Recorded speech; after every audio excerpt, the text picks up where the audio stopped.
Chapter 647. Of course, there were also people who were not so happy at this moment. The news media could be shameless. When they saw that the situation wasn't right, they quickly apologized and admitted defeat. However, those who had followed the trend and stepped on Qin Guang's head were now in a difficult position. They couldn't keep their faces. For example, Zhang Tianming, the best actor, was filming on the set when his manager suddenly barged in from outside. Kakaka. The director looked helplessly at Zhang Tianming's manager who had suddenly barged in. He wanted to scold her, but she was Superstar Media's manager, so he had to coax her. After all, the film was relying on the best actor to pull up the box office. What is it? You're so flustered. Zhang Tianming was a little unhappy. Brother Tianming, Qin Guang's press conference has ended. The agent said breathlessly. Who cares what he says? He's so annoying. Do you think I'm afraid of him? Zhang Tianming was already upset because of the scolding below his Weibo. His agent even brought this up to him. Wasn't this infuriating? Brother Tianming, don't be stubborn. I recorded the whole press conference. You'd better delete the previous Weibo post and post an apology. The agent didn't care about Zhang Tianming's impatient look. Instead, he pulled him out in his costume. Dream on. Zhang Tianming said stubbornly. You want me to apologize to him? Are you still asleep? You should restrain your stubbornness. Really, you should watch the video first. This guy is a little scary. Zhang Tianming's agent poked and prodded him anxiously. Then she placed her phone in front of him and clicked on the video. When watching the entire video of the press conference, Zhang Tianming's actions were roughly like this. Zhou Wei is committing suicide. The manager said, isn't that so? It looks like he's doing this to protect himself. What? Qin Guang and Jin Shirui were pretending? Was there a need for Jin Shirui to help him? He had gone mad. If what Qin Guang said is true, then didn't he offend Jin Shirui's family? Even so, look at Jin Shirui's response. The manager took out another phone and on the screen was Jin Shirui's Weibo account. After Zhang Tianming saw it, his expression changed. After a long time he finally squeezed out 4 words. What the F***ck? Then he took a deep breath. There's no justice in this. How much bewitching potion did Jin Shirui drink? The manager was also quite helpless. There's no justice in this world. I don't even know what's wrong with this world. Brother Tianming, I'm not joking with you. Really, delete the post and apologize. We can't afford to offend him. There's no need to talk about Jin Shirui's background. What if he gets in touch with Mr. Lu Chao's Lu Shi culture and tries to make trouble for us in the future? We'll be in big trouble. A few years ago, didn't that Mr. Pan guy get pushed to the ground by Lu Chao? We don't have to flaunt our abilities. Zhang Tianming's face turned red. He hesitated for a long time, feeling vexed. But this time he really couldn't be stubborn. He sighed. Zhang Tianming had already given in. Those people in the industry who followed the trend were not any better. Sooner or later they all expressed their stance. There weren't many who were stubborn. Lowering one's head and admitting one's mistake when the situation wasn't looking good was the philosophy of life. There was nothing shameful about it. The hustle and bustle would eventually settle down. Life had to go on. There was really no need to make a big fuss over such a small matter. It would be a dead end for one's career in the industry. For a moment the internet was bustling. All sorts of celebrities and famous media lined up to apologize to Qin Guang. The netizens and fans were too busy to take in. Actually, Qin Guang didn't really care about these people's apologies. Now that the matter was over, he would throw it to the back of his mind. Those who needed to apologize would apologize, those who needed to clarify, and those who were stubborn would insist on taking the blame. Then he would let Tianguang manager sort out the list of names and deal with it however he wanted. Anyway, Tang Zhao's 130 million was still there. The 8 weekly magazines which he had just earned for 1 yuan were still in turmoil. From the looks of it, there should be some cash flow. It wouldn't be a problem for him to fight a lawsuit or take revenge on those disgusting people. As long as this incident gave those people a wake-up call, those people would have to think twice before they wanted to ride roughshod over their heads in the future. By striking a blow to the mountain to warn the tiger, he would be able to avoid these troublesome matters in the future. Then his goal would be achieved. He didn't have the mood to care about these trivial matters all day long. At this moment he was sitting in his office with his legs crossed. He was calling Tang Ying. Sister Tang Ying, let's have dinner together tonight. I'm not free. I have to operate on a patient today. When will you be done? In my next life. Sis, you can't be like this. You have to keep your word. What did I say? Why don't I remember? The sun is really scorching me today. I don't have the energy to go out at all. Tang Ying was also good at acting shamelessly. Then Qin Guang played the recording. It was Tang Ying's sentence. I'll use my mouth. You dare to record it? Tang Ying broke down. Qin Guang smirked. Of course I have to record it. I've already seen through you. On the other end of the phone, Tang Ying's face turned pale. She had only said it casually. Who would have thought that Qin Guang would really do it? Now that she couldn't deny it, Tang Ying became bashful. Well, I really have to operate today. But don't worry. I won't go back on my word, okay? I'll do what I say, but you have to give me some time to prepare myself. It's a little embarrassing to do it in such a hurry. All right, I'm relieved to hear that.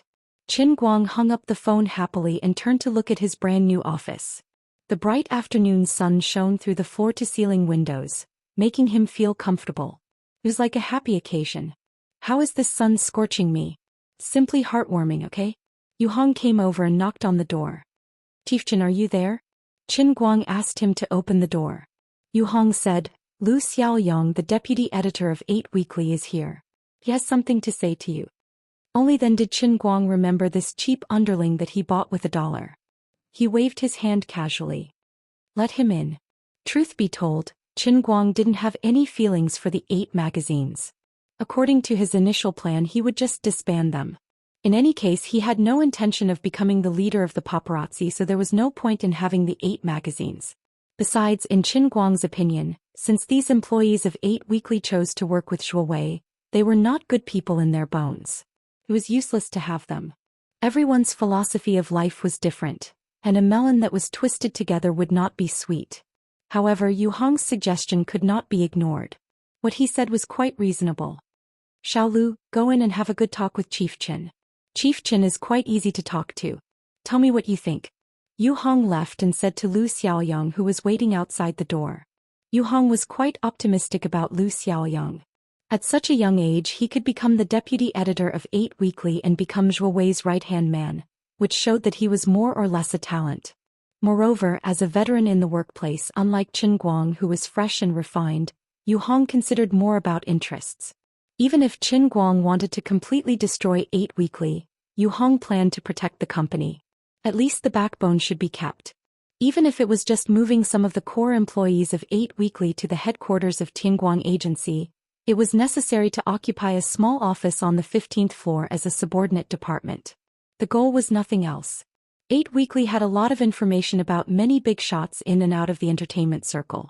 They were also quite valuable. They could be treated as a nuclear deterrent. In the future, they might be able to help Tianguang Agency clear a lot of unnecessary trouble in the future development. Before this, Yu Hong had mentioned this to Qin Guang. Now he was just waiting for Qin Guang to make a decision.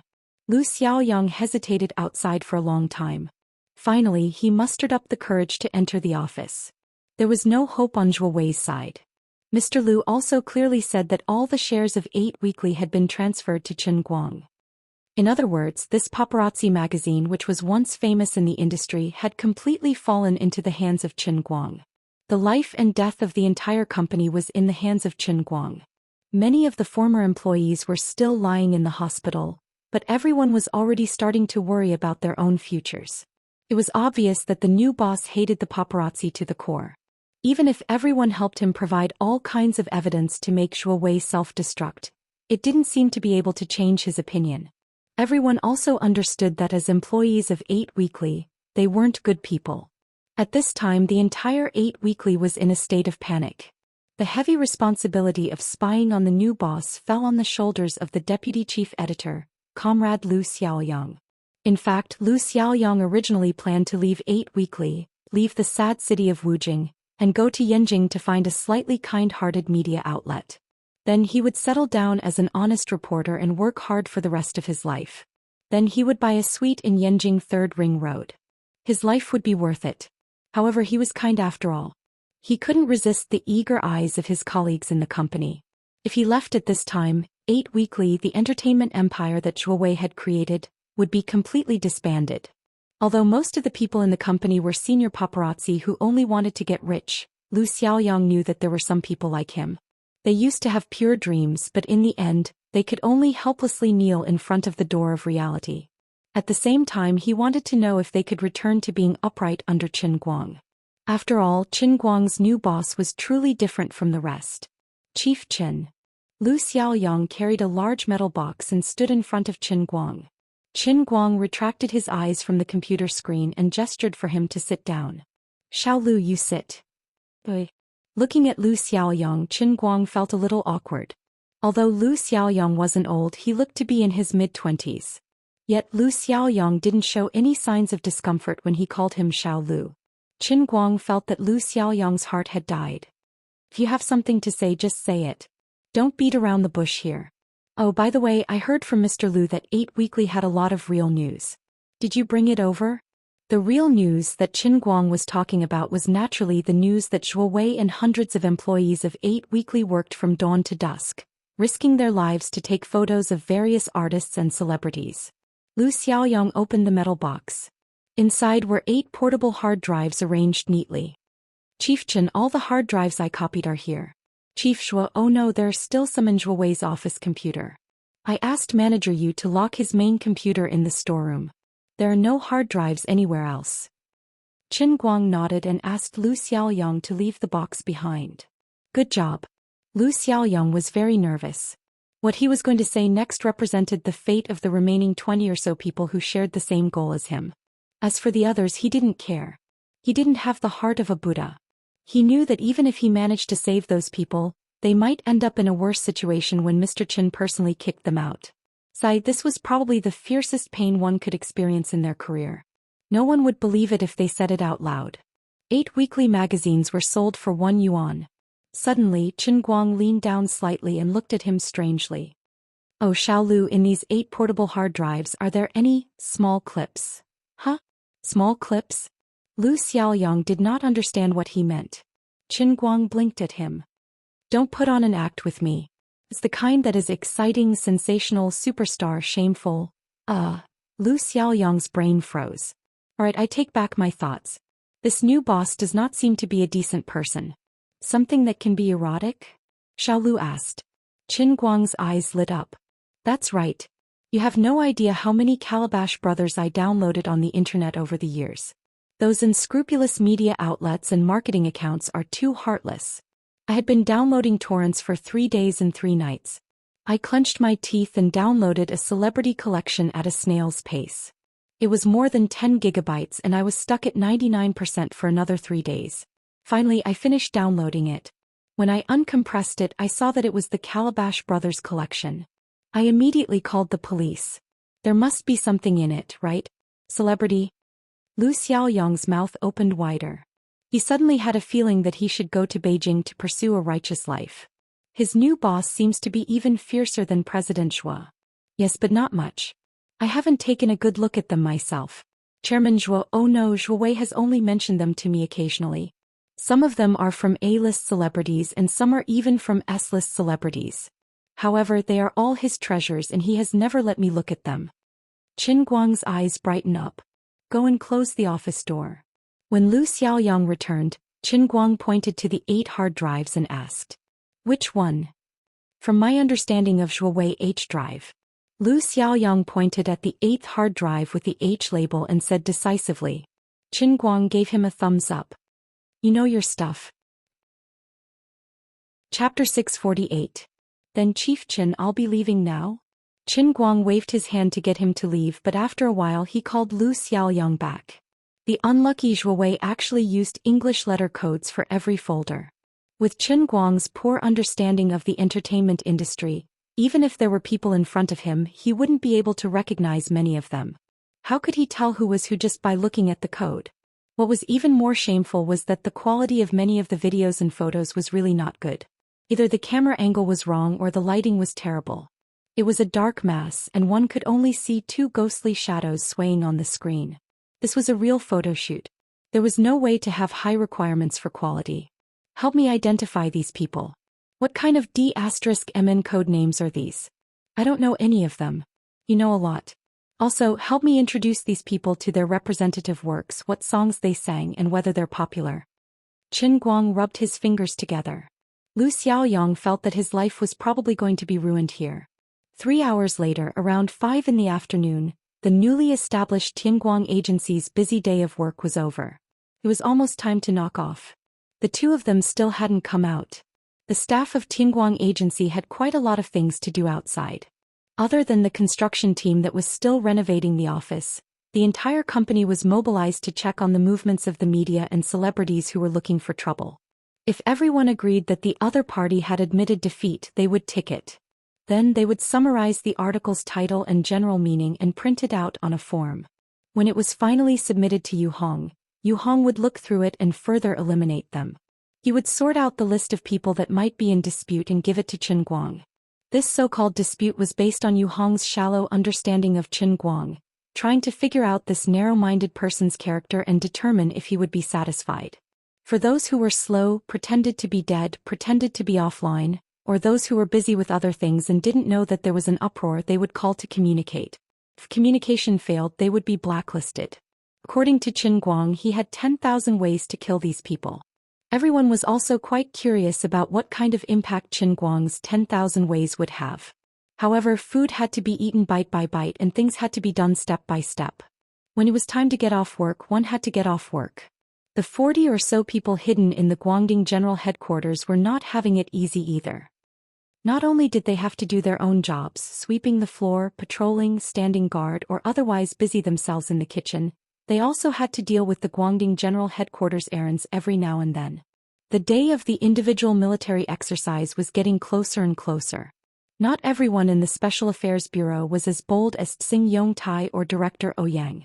After continuous communication and spying, some of the Special Affairs Bureau employees who could be roped in or instigated had already made their moves. Taking the southwest branch of the Special Affairs Bureau, which was also located in the 5 capitals, as a breakthrough point, the progress was particularly smooth. Xin Qin and Wu Miaoan had to remotely control the work of communicating with their own people in the southwest branch from Qin Guang's home. The specific implementation naturally fell to the staff of the Guangdong General Headquarters. Fortunately, the personnel assigned by Qin Guang were really redundant. The security department, cleaning department, and cafeteria department kept asking for leave, and there was no shortage of manpower. However, there was one thing that made everyone feel very strange. Xiao Lu from Bazhou Weekly had been in Qin Guang's office for 3 hours. Why hadn't she come out yet? Could she have died in there? *CK This scene was a little bloody just by imagining it. Old Yu, why don't you go and take a look? Nothing bad happened, right? Fang Tianyu, the marketing manager of Tianguang Brokerage, whispered to Yu Hong with some fear. Yu Hong was more reliable in handling matters than Fang Tianyu. Old Fang, don't ask too much about the boss's work. Maybe Qin Guang has some big arrangements for Bazhou Weekly. All right. Fang Tianyu also knew that he was not very reliable. In the chairman's office, Qin Guang happily patted Lu Xiaoyang's shoulder, feeling very satisfied. Although most of the shots in this basket of videos and pictures were so bad that they could not be looked at directly, and there was no hope for them to get some points, the protagonists in them were awesome. Even if they could not see clearly, just thinking about the identity of the protagonists could make people feel proud. That's right, from now on I will be one of the best veterans in the country. Of course, there were a few dozen videos that were very clear. But for these high-quality videos, Qin Guang only glanced at the beginning and then deleted them. Then he changed the folder's name. As a boss, he should have a sense of superiority. He still had to enjoy the high-quality videos alone. It was a bit unbearable to sit and watch with Comrade Xiao Lu. Zhangdi, you're pretty good. From now on we are on the same side. Qin Guang continued to pat his shoulder. Lu Xiaoyang regretted it so much that he wanted to vomit blood. Previously, he saw a popular star in his university and accidentally revealed his nickname in his dormitory. After so many years, he became Sangu again. Alas, it is really sad to think about it. But for the sake of my brothers in Bazhou Weekly, I will bear it. Thank you, Qin Guang. What about Bazhou Weekly? Lu Xiaoyang finally asked this question. It's broken. Qin Guang said these 2 words directly. It's broken? It's broken just like that? Looking at Zhuo Wei's dazed expression, Qin Guang could understand his feelings. However, he wasn't interested in becoming a paparazzi, and there's no point in keeping the 8 magazines. He was already going against his conscience to obtain the 8 hard drives that Zhou Wei had accumulated over the years, so he couldn't continue Zhou Wei's career. Sangha, don't be like this. I think you are a decent person. Are you reluctant to do the paparazzi work for Bazhou Weekly? Lu Xiaoyang shook his head. No, I just have some colleagues. Qin Guang nodded. I understand. Don't be nervous. Since I said you are on the same side, I am not joking. I will treat you well. The administrative department and the public relations department of Tianguang Agency are merged, but this is not a good solution. I plan to set up a department that is in charge of publicity. Let's call it the Publicity and Public Relations Department. You will be the manager. As for the internal staff of Bazhou Weekly, you can hire those who have good moral characters who are willing to work for me. As for those who are unreliable, traitorous, or stubborn, just give them a sum of severance pay and medical expenses. You can deal with them however you want. Don't tell me you are best friends with all the staff of Bazhou Weekly? Lu Xiaoyang's eyes gradually lit up. Although Chief Qin had been dragging him to watch the short films from the beginning to the end, asking this and that as if his mind was only focused on who these celebrities were, in fact he already had a plan in mind. Tianguang Agency will set up a new publicity department. I will be the manager and I will be on the same level as Yu Hong. This kind of treatment, this kind of appreciation, it was simply enough to make one's eyes brim with tears, alright? Moreover, I am still a criminal. How could Qin Guang think so highly of me and trust me? Lu Xiaoyang's body trembled uncontrollably. Young man, don't just get excited. Remember, men are like iron and the two of us are like iron. Do a good job and you will be treated well. Tianguang Agency needs talents for publicity. Thank you, Qin Guang. I won't let you down. Not everyone in Gossip Weekly is like Zhou Wei. Actually, when we first graduated, we sincerely wanted to be honest media people. It's just that we ran into Gossip Weekly and couldn't help but become paparazzi. That's okay. Your previous work was also very effective. Qin Guang looked at the H drive silently. What a treasure. Strange. Why am I drooling? After a while he remembered something important. By the way, how many people do you think we can keep? About 20 people. I don't want the unreliable ones, Lu Xiaoyang said seriously. He had to be careful when choosing people. That's settled. From now on, you will be the manager of the Publicity and Public Relations Department of Tianguang Agency. Lu Xiaoyang nodded heavily. However, he felt something was wrong. Why did it seem that there were 2 more words behind the title of publicity? That's right. The number 1 male public relations department of Tianguang Agency. It's you, Yanni. Saigu. Qin Guang patted Lu Xiaoyang's shoulder again. Then he carried the box with 8 portable hard drives and walked to the door of the office. Time to get off work. Poor Sangu, who was standing in the wind in confusion. To hell with the number 1 male public relations department. When Qin Guang walked out of the door, Yu Hong, who was still working, approached him. Qin Guang, what's your decision? Hence, Qin Guang told Yu Hong about his thoughts. Although it might seem to be diluting Yu Hong's authority, Yu Hong was Tang Xiaokai's trusted aide overseas, and his specialty wasn't in publicity or public relations. Furthermore, he didn't have any connections in the country. Just this matter alone was already strenuous for him, so he was happy that he could get rid of it.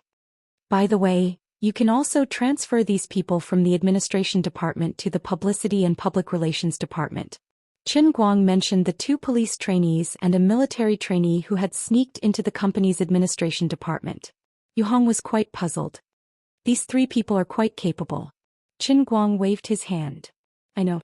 That's why I'm letting them see the world. Fine, you have the final say. Yu Hong was quite reluctant to let go of these 3 people when Qin Guang mentioned them. After settling this matter, Qin Guang didn't pretend to be busy anymore. He was ready to get up and leave. Looking at the empty office hall, Qin Guang silently clenched his fist. I'm the last to get off work. I'm such a hard-working boss. He didn't realize that he had spent the whole afternoon in H-Disc. He just wanted to sneak home and lock himself in his room to think about the 10 or so high-definition hot news. But before he could even step out of the office, he received a call from Bai Hua. At that moment, Qin Guang felt the urge to give Bai Hua a pinch. However, Bai Hua had helped him a lot this time, and it wouldn't be good if he didn't pick up the call. Brother Bai Hua, what's up? Why didn't you say hello yesterday before you left? I still have something to ask you. Bai Hua's tone sounded a little unhappy. Of course, Qin Guang knew why Bai Hua was unhappy.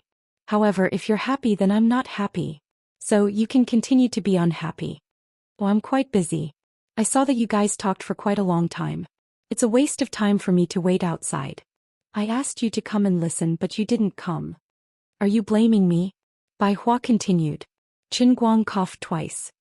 To be honest, brother Bai Hua, don't think too highly of me. I'm actually just a fourth-year student. Your topics are too profound. Come on, aren't you President Qin with a net worth of over 100 million now? Don't play dumb with me. You're just avoiding me. Bai Hua said again.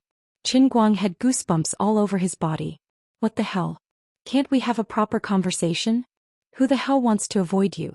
We're not acting out a melodramatic love drama, okay? I have to go back to Beijing tonight. Oh, that's good. Have a safe trip. Be careful. But I still haven't seen Qin Yu. Brother Bai Hua, there are plenty of fish in the sea. Why do you have to chase after someone who has no interest in you? I said I won't give up so easily.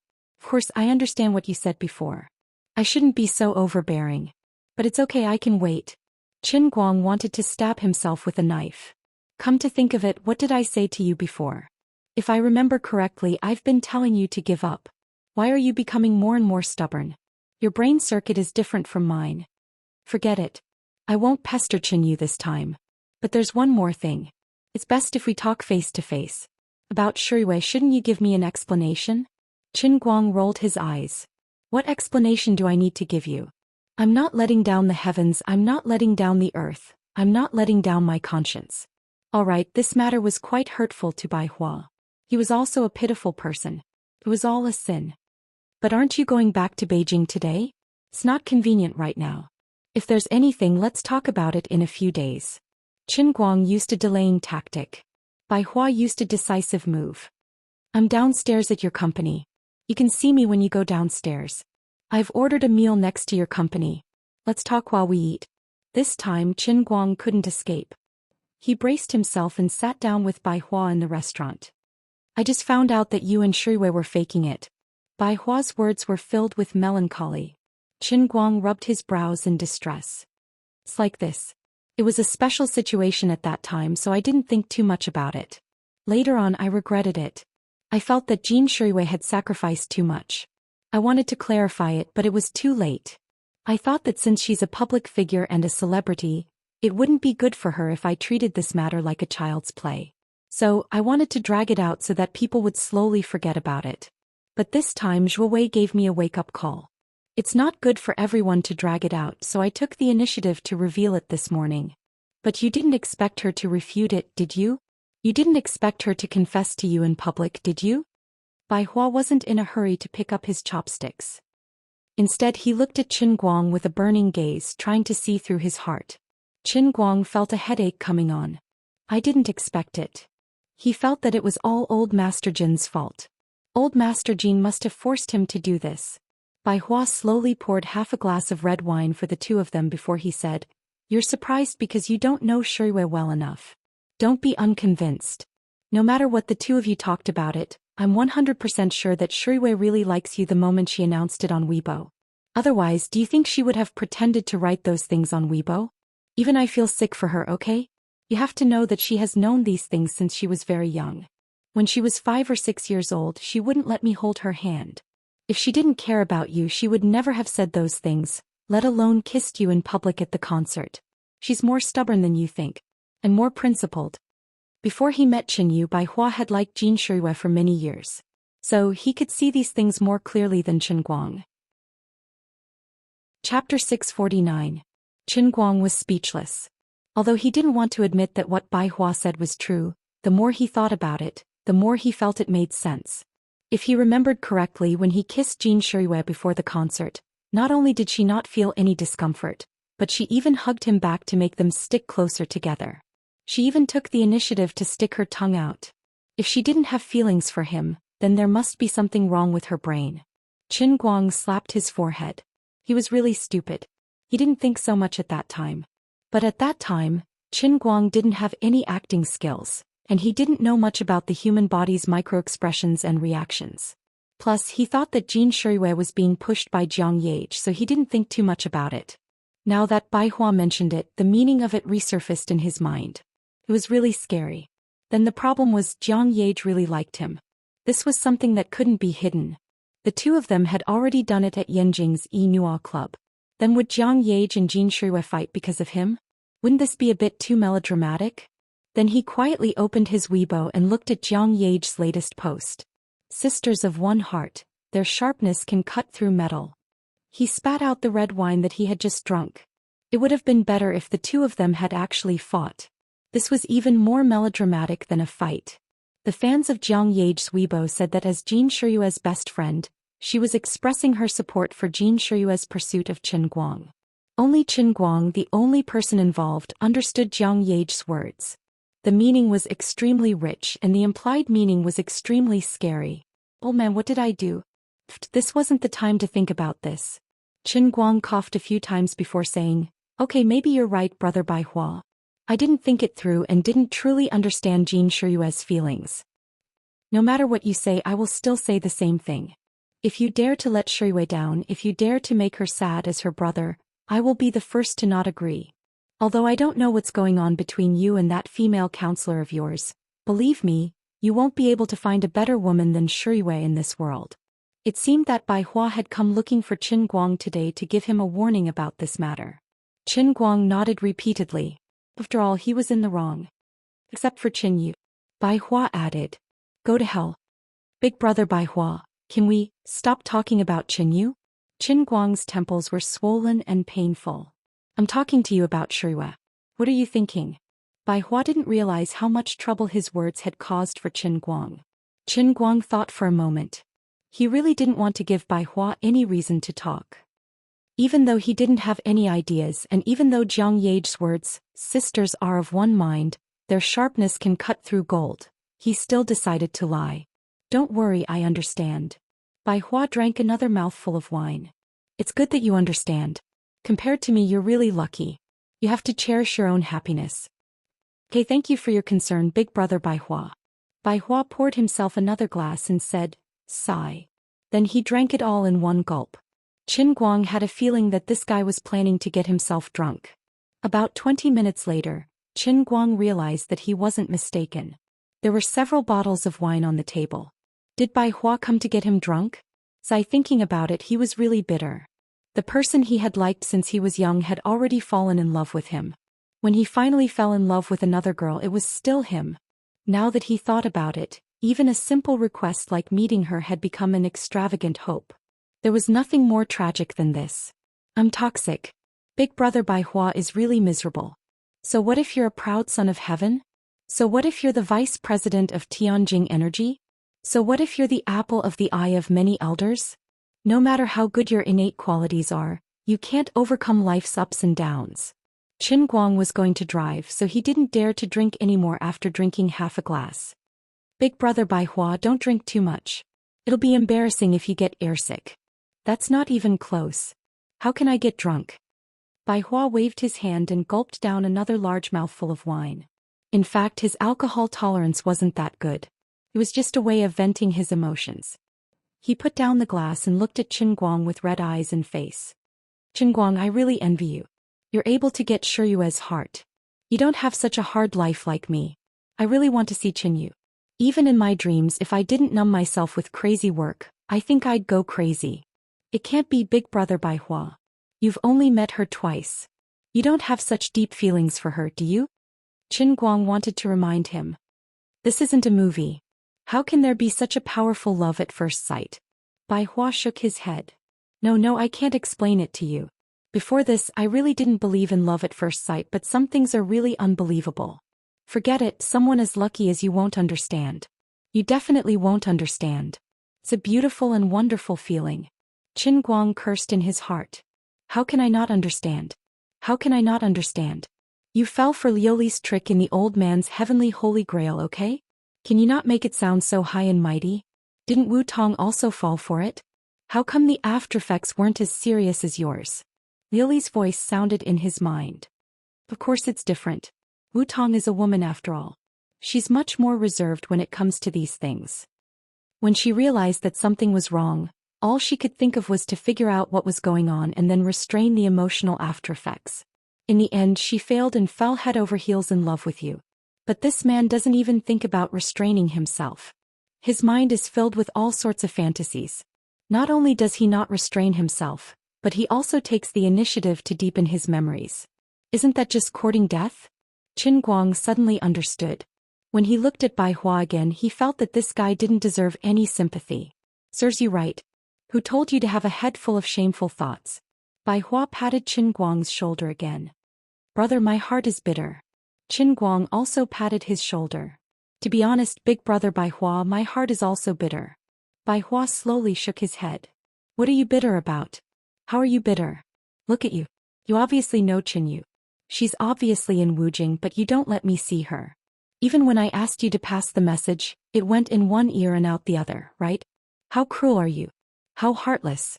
After drinking too much, this guy finally said what he was holding back in his heart. He wasn't as calm as he looked. How am I heartless? It's others who don't want to see you. Are you blaming me? Qin Guang spread his hands.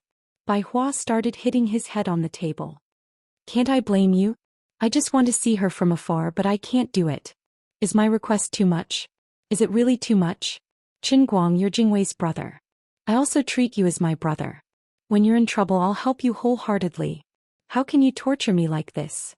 As Bai Hua spoke, his eyes became redder and redder. Actually, cried. Hearing those words, Qin Guang sucked in a cold breath. He couldn't tell that big brother Bai Hua would be so unreasonable when he's drunk despite his usual appearance. Usually, the more serious a person is, the more they collapse when they're drunk. But regardless of whether he's drunk or not, he looks really pitiful. Brother Bai Hua, can you stop crying? I'm not used to seeing you like this. How about this? Qin Yu's not in a good position right now. I'll find a chance to let you see her, okay? Bai Hua, who had been drunk just a moment ago, suddenly raised his head, his eyes practically glowing. Good. Then it's a deal. As a man, once you say it, you can't go back on it. He proudly waved his phone. I've recorded it. Don't try to go back on your words. Qin Guang was dumbfounded. Where's this guy's drunkenness? Where did he go? Isn't he a psycho? Are you pretending to be drunk? I'm an award-winning actor, yet I'm being cheated by you? Qin Guang didn't expect that a man like Bai Hua would actually cry, throw a tantrum and threaten to hang himself. He was caught off guard and accidentally fell into Bai Hua's trap. Then that's it. Since I'm full, it's time for me to return to Beijing. Bai Hua said as he stood up, packed his clothes and wiped his face. The redness from the alcohol disappeared in a blink of an eye. This bastard really used a woman's blush when he lowered his face. Now it's gone. Is this how Bai Hua, the proud son of heaven of Yanjing, uses his intelligence and wisdom? Qin Guang sighed in admiration. Bai Hua was actually shameless to this extent. Serves him right for falling into his trap. Who would have thought of such a big contrast? After Bai Hua walked out of the restaurant, he silently took out his phone and sent a message to Lin Jingwei. Thank you, Jingwei. You said that this trick was really useful. Qin Guang is really soft-hearted. In fact, the play that Bai Hua put on today was all Lin Jingwei's trick. He was the one who taught Bai Hua to deliberately trick Qin Guang.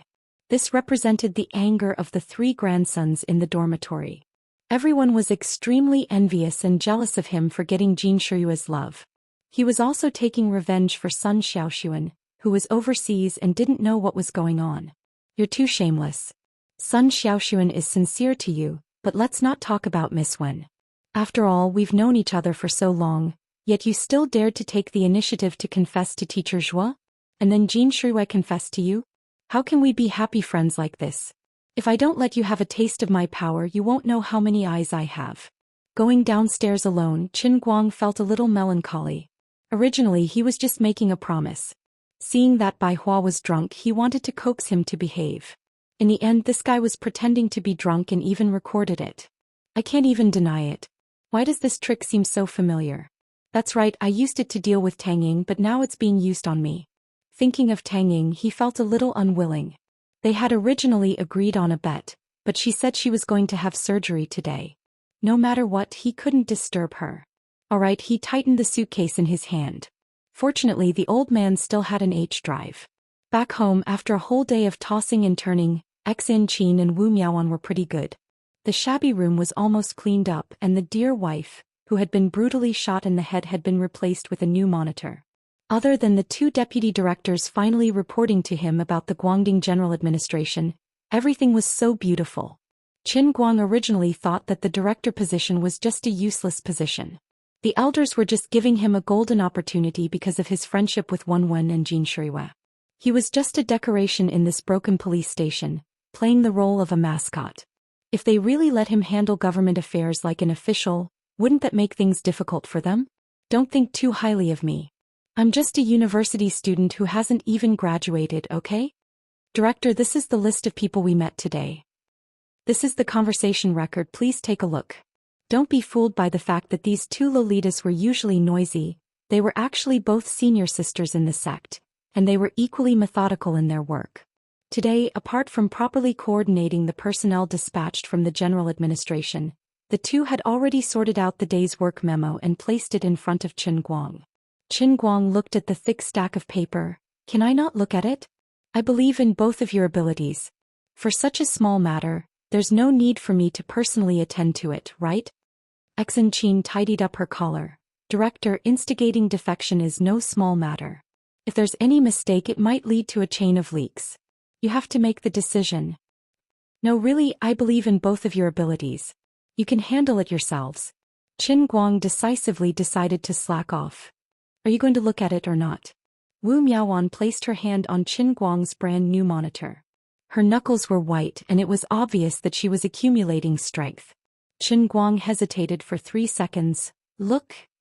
At least you know what's good for you. You should have cooperated earlier. Xianxia silently put down the dagger on his neck. As the director of the general administration of Guangdong, and having 2 such capable subordinates, he was really living in an abyss of suffering. As he flipped through the notebook bitterly, Qin Guang thought to himself that when the old man mastered the painting scroll, he would definitely strip off the pants of these 2 traitors, hang them up and give them a spanking. These things were even more painful to read than the script. The entire process was boring to the extreme, from the slow probing of each other to the slow open discussion. Around 2 or 3 o'clock in the morning, Qin Guang finally finished reading the notebook and tossed it aside. All passed. No problem at all. In fact, he was just making a blind judgment. Since the higher-ups thought that they could test the candidates, they were basically right from the start. The staff of the general administration of Guangdong were only given the final task of contacting them. Why is there no movement? I'm working so hard, why aren't they praising me? Qin Guang turned around and saw 2 people sitting on the sofa in the middle of the night with flushed faces. They placed the laptop on the coffee table and their eyes were glued to the screen. Next to the laptop was the box that Qin Guang had brought back. However, the password lock had already been unlocked by some unknown means. It was wide open and it was obvious that a hard drive was missing from it. Qin Guang tiptoed closer to it and realized that it was his precious H drive that was missing. What are you 2 looking at? Qin Guang shouted in a low voice. Xianxia and Wu Miaoan, who were glued to the screen, screamed at the same time. Xianxia scrambled to cover the monitor, while Wu Miaoan frantically tried to pull out the portable hard drive. Seeing that the situation was not good, Qin Guang quickly stopped Wu Miaoan's hand. Don't pull it out directly. There's important information about my company in there. If I break it, it'll be over. Your company is so low class. It's just a small piece. What important information? Aren't you ashamed? Xianxia retorted, her face full of disdain. Chapter 650. Qin Guang pushed the 2 of them aside and realized that they had clicked on the dozen or so high-quality movies that he had put together. What a cunning pair of eyes. Why are you still watching it when you know it's a small movie? We're watching you. After expending a lot of effort, Qin Guang finally managed to snatch his treasures back before glaring at the 2 of them. It's hard to guard against a thief in the house. I've already said that it's important information, so I really have no idea how you guys managed to pry it open. Wu Miaoan pointed at Xianxia. My dear, she's very good at picking locks. She's very familiar with these mechanisms. Little Miaoan, you betrayed me. Xianxia screamed. The 2 of them almost got into a fight again, but their attention quickly shifted to Qin Guang because he was packing up his computer and hard drive, planning to sneak back to his room. Breaking free from Wu Miaoan, Xianxia ran behind Qin Guang and asked sneakily, "What are you doing, Chief?" Qin Guang clenched his teeth and turned around. The old man wants to carefully check the integrity of the company's important assets. Wu Miaoan rolled her eyes, looking as if she had seen through him. "I'm afraid the director wants to watch something inappropriate while doing something shameful on his own." Xianxia nodded. "That's right. That must be it. And it's done in front of two cute little girls. How shameful. Scum. Disgrace to the light department." The two of them echoed each other. Qin Guang wanted to strangle them to death. "Of course, if you're willing to talk to me about the Danqing scroll, I don't mind offering to accompany you." Xianxia finally showed her true colors. "What? Danqing scroll?" Wu Miaoan's eyes widened. She approached Qin Guang and grabbed his shoulder. "My dear brother, I'm petite and skilled. Do you need a paid special service? You two play the victory card." Qin Guang slammed the door shut and roared from inside, "Chief, second order. The two of you go to sleep." "Miser. That's right.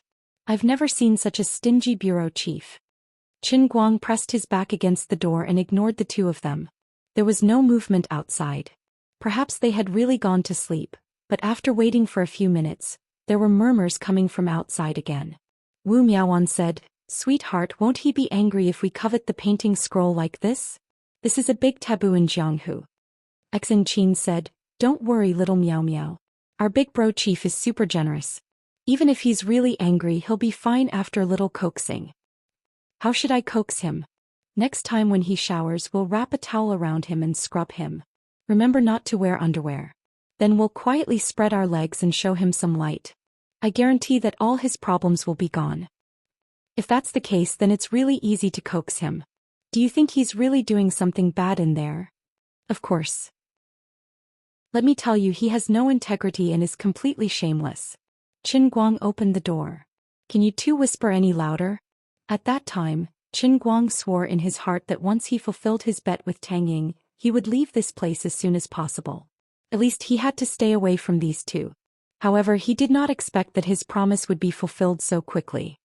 He was still in a daze when he sat in the military vehicle heading straight for the airport the next morning. "Chief Chen, please take a look. This is the list of the main equipment for this military exercise. There's a general introduction of the equipment." Chu Hanji, the head of Tianguang Brokerage's cleaning department, was sitting next to Qin Guang in casual clothes. He handed him a thick stack of documents. Qin Guang took the pile of documents and asked casually, "Didn't you say that the military exercise was the day after tomorrow? Why did it suddenly change to tomorrow? Can this kind of thing be changed at will? I didn't receive any notice." "It's like this, Chief Chen. This is the result of a meeting with a few old leaders last night. There are some new changes. Recently, some internal forces are not very obedient and have been sending people into Yanjing.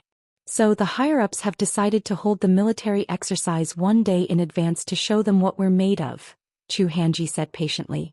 Chu Hanji patiently replied. This matter should be something that Chu Hanji had informed him on behalf of the old man, and Chu Hanji wanted him to pass it on to Qin Guang. Qin Guang nodded in understanding. "So that's how it is. Well, to put it bluntly, the old masters are still afraid of encountering a rash internal force martial artist who is eager to make contributions. If they really do something like self-explosion and cause trouble, then it'll be a big problem. Oh, there's also a very special reason. The head of the Wen family, Wen, has now appeared in Yanjing and clearly stated that she can participate in the military exercise tomorrow. However, if it's the day after tomorrow, she won't have time. The main reason for bringing it forward is probably because of this." Chu Hanji was afraid that he would miss out on something. "Oh, is that so? It's good. Not bad." Qin Guang's face was calm, but his heart was roaring. He thought that he was already considered a big shot now, but compared to Wen, it seemed that he was still too weak. To be honest, to bring forward the military exercise a day for her alone, he was really shameless. Luckily, the old man was thick-skinned and responded appropriately, or else he would have embarrassed himself. The person in the front passenger seat seemed to be an elder who was quite familiar with Chu Hanji. After Qin Guang and Chu Hanji finished talking about business, he turned around and joked, "Chief Chen, did little Chu cause any trouble for you at Tianguang Agency recently?" Qin Guang waved his hand. "Hi, how can that be? The company is cleaned every day and I'm very satisfied with little Zhou Hanji's throat seemed to be a little uncomfortable and he started coughing violently. The elder was a little puzzled.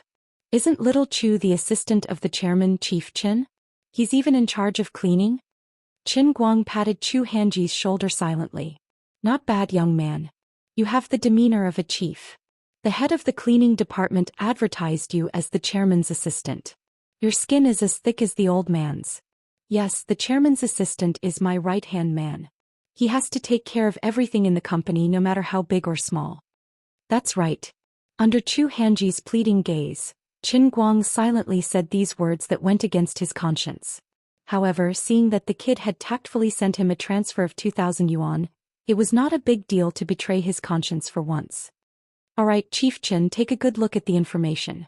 These represent the most advanced technology in our military. This is not for the public but for internal reference. You don't usually have the chance to see it. The middle-aged man with a star on his shoulder said again, and then he didn't say anything else. When they arrived at the airport, Qin Guang returned the top-secret information before getting off the car. He had to take the plane to Yanjing with Zhou Hanji. When he was about to board the plane, Qin Guang was a little distracted. To be honest, he wasn't a military fan and he never cared much about the military. But some of the equipment written in the top-secret information he had just read really made him unable to calm down.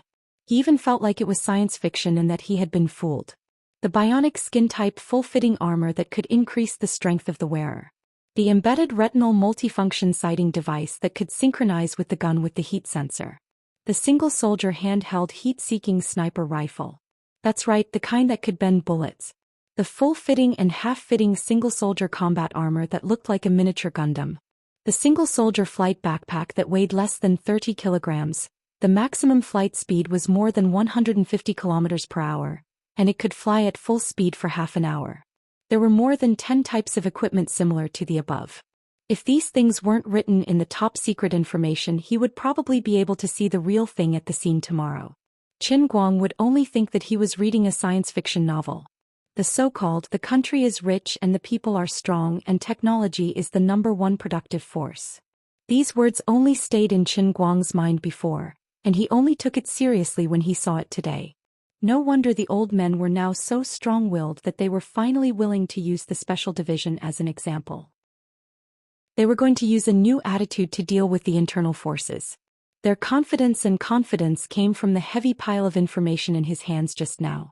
In the past 20 to 30 years, mankind had made great strides along the unprecedented broad road, and the level of technology was changing with each passing day.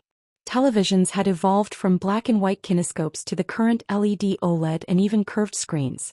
Cars had evolved from diesel to the current high-energy internal combustion and even pure electric. Green trains had become bullet trains and continued to move toward magnetic levitation and vacuum tubes. The communication method that relied on operators to connect one line after another had also changed to the current 4G and even 5G smartphones. The guns in the hands of soldiers had also changed from AK or M4 to thermal imaging laser rapid-fire automatic rifles recorded in the information. The main battle tank had also changed from the imitation Type 59 duck egg head to the world's top ZTZ-99 type. As for the Army 125 written in this information, it was incorporated into the modern technology in recent years, and the parameters were so fierce that it made people's hair stand on end. Although the current WZ-125 was only a few dozen top-secret engineering prototypes, it was enough to scare people. All of this changed too quickly and too violently. The individual weapons recorded in the information also represented the pinnacle of modern technology. Although it might not be able to be equipped on a large scale within a decade or two due to various reasons, it was more than enough to deal with the internal force martial artists. Qin Guang could imagine the expressions of the arrogant internal force martial artists during the individual military exercise. He was more and more confident in what he was going to do. These are all my backers.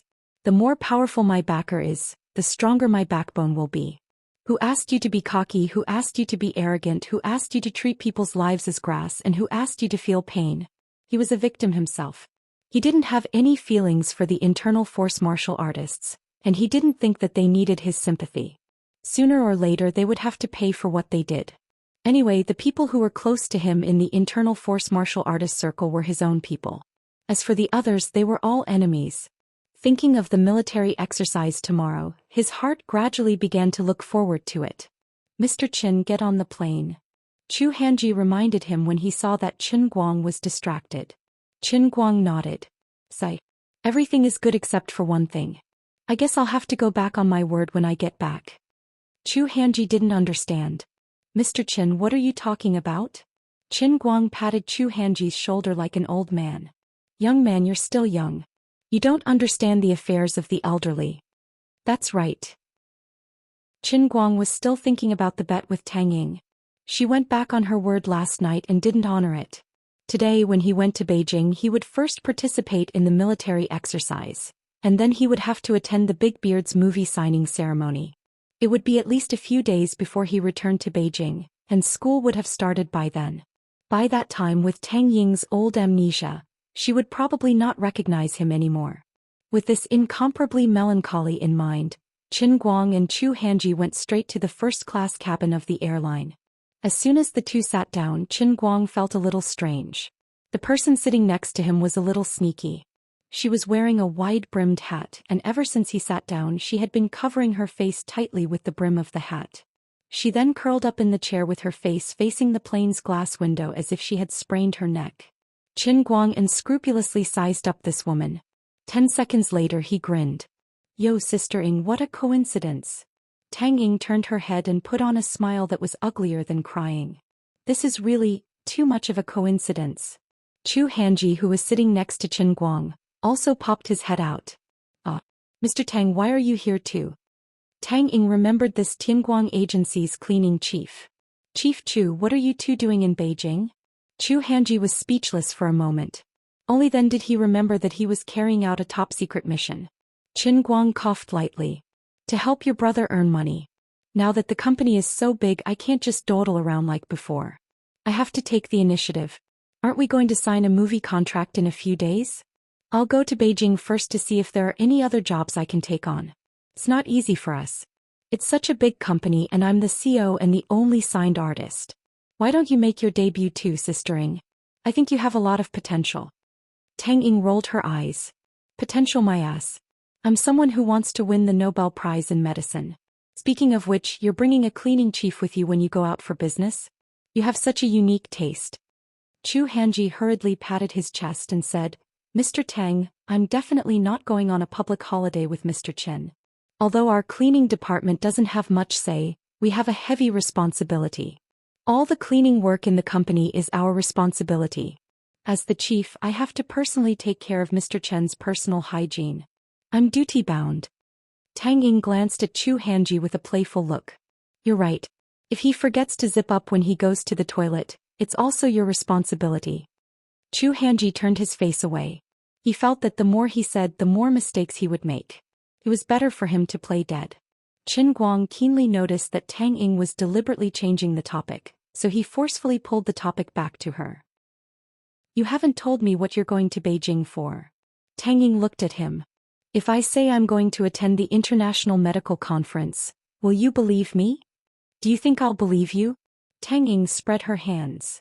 I don't care if you believe me or not, I'll believe you. Actually, you're trying to cheat and run away. The plane is about to take off. The scenery outside is so beautiful. I'll stay wherever you stay tonight. I'm staying at Lady Tong's place. You want to come? Are you trying to challenge my courage? You shameful loser. Tang Ying began to act coquettishly and shook his arm. Don't be like this. Do you really think I can fly and hide in the sky? Give me a little more time. Just a little more time, okay? Qin Guang raised his head in a daze. There was nothing more sorrowful than a dead heart. Sigh, I'll disband Tianguang Entertainment when I get back. This company has already broken my heart. Tang Ying turned to look at him. She was really shocked by his expression when his acting skills burst out. It seemed that she had really hurt him. She felt a little apologetic in her heart. She was the one who proposed the bet first, and now she really wanted to run away quietly and bumped into him. At first she thought that he had followed her to investigate her, but then she thought that he had a signing ceremony in Yanjing 2 days later. It seemed to be a coincidence and she deserved to be unlucky. If I continue to act like this, it'll be a little too much. All right. I won't act shamelessly, okay? Tang Ying's eyes widened. Her face suddenly turned red. Then she moved her mouth closer to Qin Guang's ear and whispered, "Later, halfway through the flight, I'll pretend to sleep on your lap and you can find a loose jacket to cover my head. Then, you know what I mean. While I'm still in the mood, you have to seize the opportunity yourself. You won't get another chance like this if you miss it, okay? I'm really going to stay at Lady Tong's place. Even if you come, it'll have nothing to do with me. Don't let anything slip to her." Qin Guang's mouth opened wider and wider, forming an O shape. Delicious chicken. He was thankful for the first-class cabin and the row of seats. If it was the kind where one person could only have one seat, there would be no hope for today. It was just that this Zhou Xian beside him was a little annoying. If this bastard noticed something, wouldn't he lose all his prestige? Alright, Xiaochen. Xiao Tang, do you want some sleeping pills? It'll take a long time to fly from Beijing to Beijing. I have a special medicine here. I guarantee there won't be any side effects. Take one and you'll sleep soundly. You won't wake up until you reach the ground. Zhou Xian recklessly took out a small bottle from his luggage and fawned over to Qin Guang. He was not lying. This was a special medicine given to him by his uncle, Secretary Chu. Qin Guang's eyes lit up. Yo, Xiao Chu, what's the maximum dosage of this medicine you can take at one time? 3. What's wrong, Xiaochen? Then you'll take 3. Why? When you worked at your previous unit, did you also ask why when your superior assigned you a task? Qin Guang looked at him meaningfully. Zhou Xian was stunned and broke out in a cold sweat. A minute later, with an inexplicable sense of grief and indignation, he gritted his teeth and threw 3 special sleeping pills into his mouth. Before he completely passed out, he finally realized something. Xiao Qin and Xiao Tang are having an affair. What a beast. No wonder he's the winner in life, Chief Instructor Qin. As the plane continued to roar, the plane from Beijing to Beijing pierced through the clouds. The thick clouds outside the window were like waves, and a bright red sun hung high in the distance. The sun above the clouds looked particularly dazzling. Tang Ying turned her head for a while and felt her eyes were a little sore. She looked back and saw Qin Guang staring at her blankly. She smiled charmingly and stretched. "I'm a little sleepy." Chapter 651. Qin Guang continued to stare at her blankly. Perhaps it was because of the bright sunlight shining in through the window, but at this moment, Tang Ying looked exceptionally charming and moving. She was even more charming than when she was focused on the operating table with the scalpel. Although he had always known that she was beautiful, and that she also had a kind of strange charm that quietly moisturized everything, at this moment her simple smile and even more simple stretching posture made her charm even more vivid and vivid. Qin Guang's eyes gradually straightened. Tang Ying's hands were raised high, and her chest looked especially straight because of her stretching posture. He couldn't help but think of the first time he met her in his car. At that time she was drunk and curled up in his car like a little lazy cat. At that time she was wearing tight casual pants that highlighted her slender thighs and perfectly round and perky buttocks, making her look particularly charming.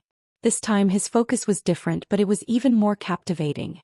Tang Ying's heart went numb under his fixed gaze, and her face became even redder.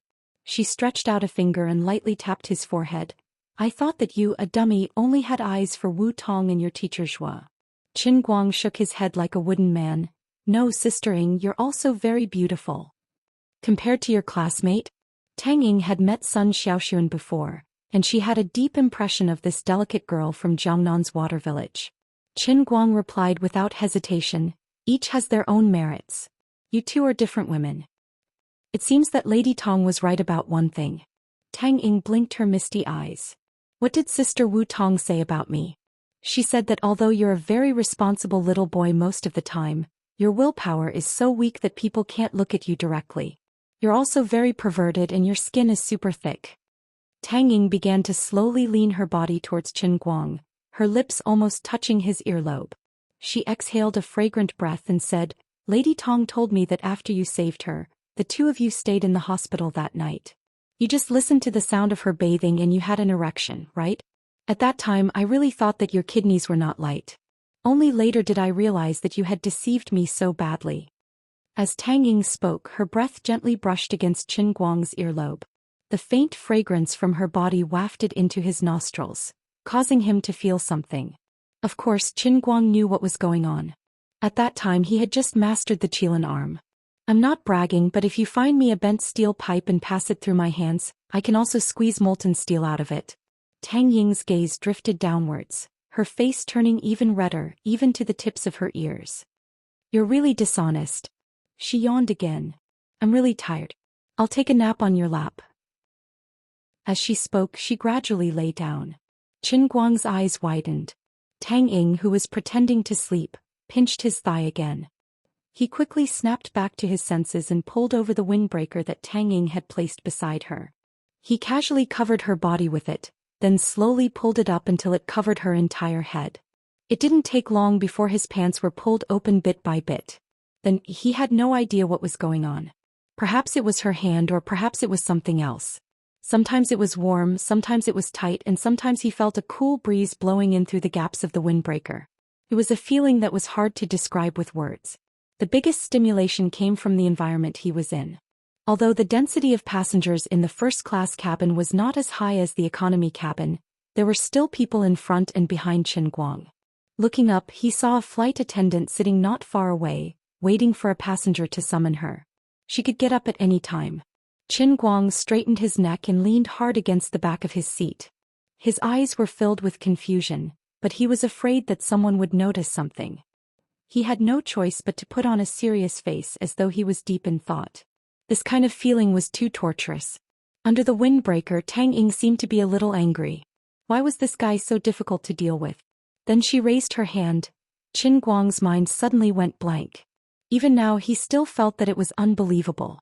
How did things suddenly turn out like this?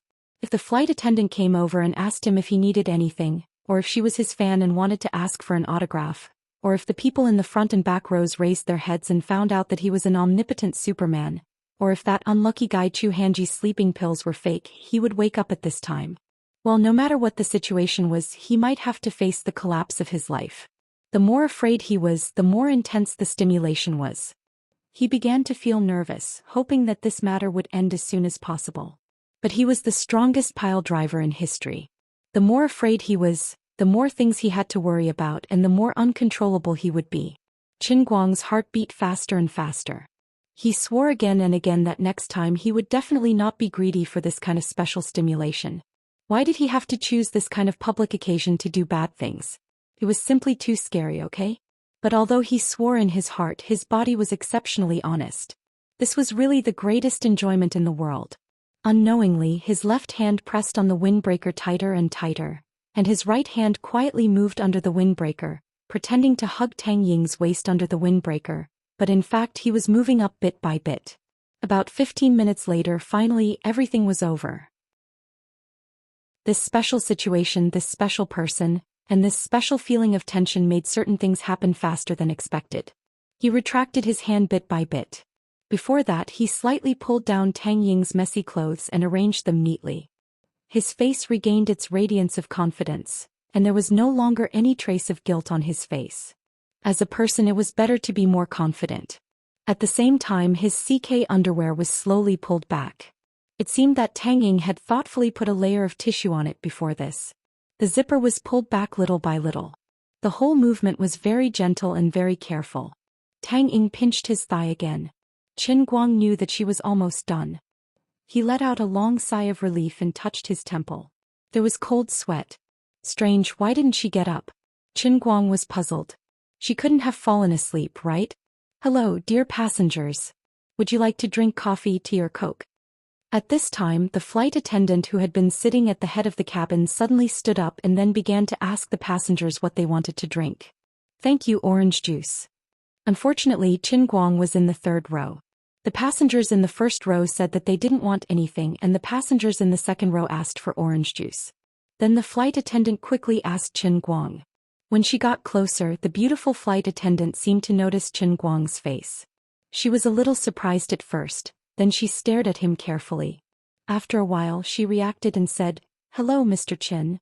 What would you like to drink?" Well, she recognized him. While speaking, the flight attendant looked down at Tang Ying, who was lying on Qin Guang's lap pretending to be asleep.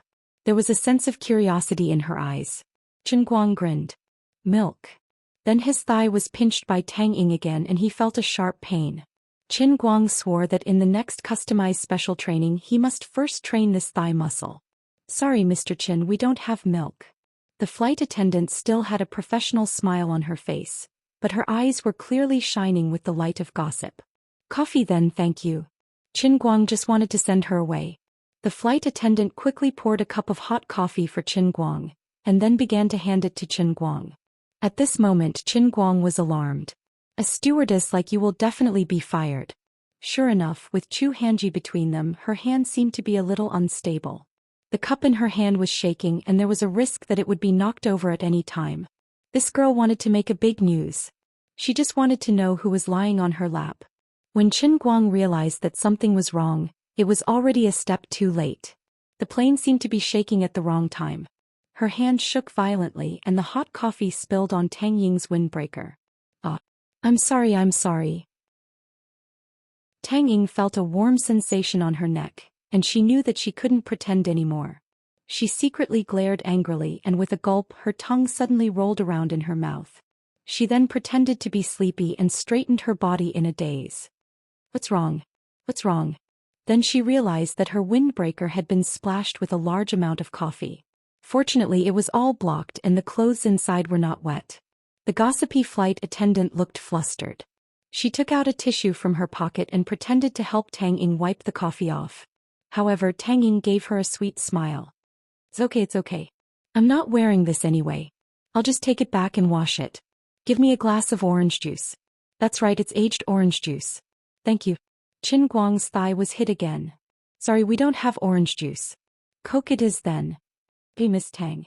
Tang Ying said in surprise, you know me? Yes, I saw Tingguang Agency's press conference a few days ago. I know you're the vice president of Tingguang Agency. Tang Ying laughed. Oh, you're also a fan of our Qin Guang? Yes, I've been following Mr. Chen's Weibo since a long time ago. I really like pencil carvings. When will Mr. Chen come out with new pencil carvings? Qin Guang laughed it off.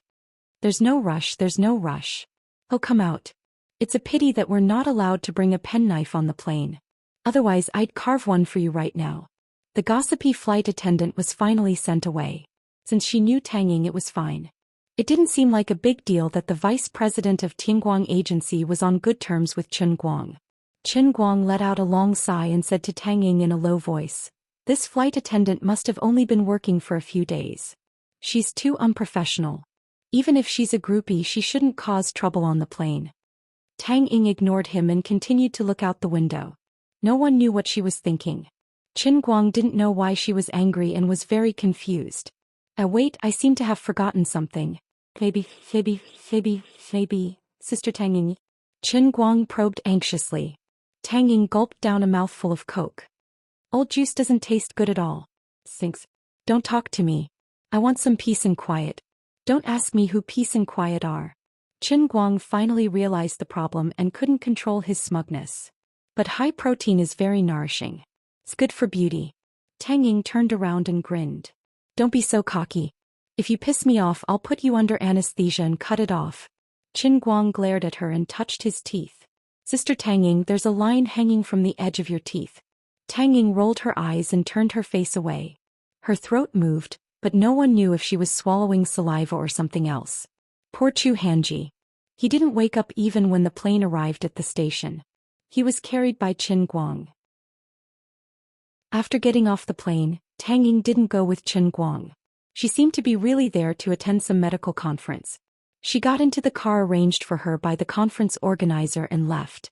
On the other hand, Qin Guang was more than happy. He threw Zhou Xian into the hongqi that his superiors had secretly arranged for him before he made another call. Since he had already lied to Tang Ying, then he had to cover it up. Since Tianguang Brokerage's people had nothing better to do, he might as well summon them all over to Beijing. Regardless of whether it was a vacation or a cover for him, it wouldn't be a problem. The stewardess on the plane also reminded Qin Guang that it was time to consider expanding the influence of the pencil sharpening world.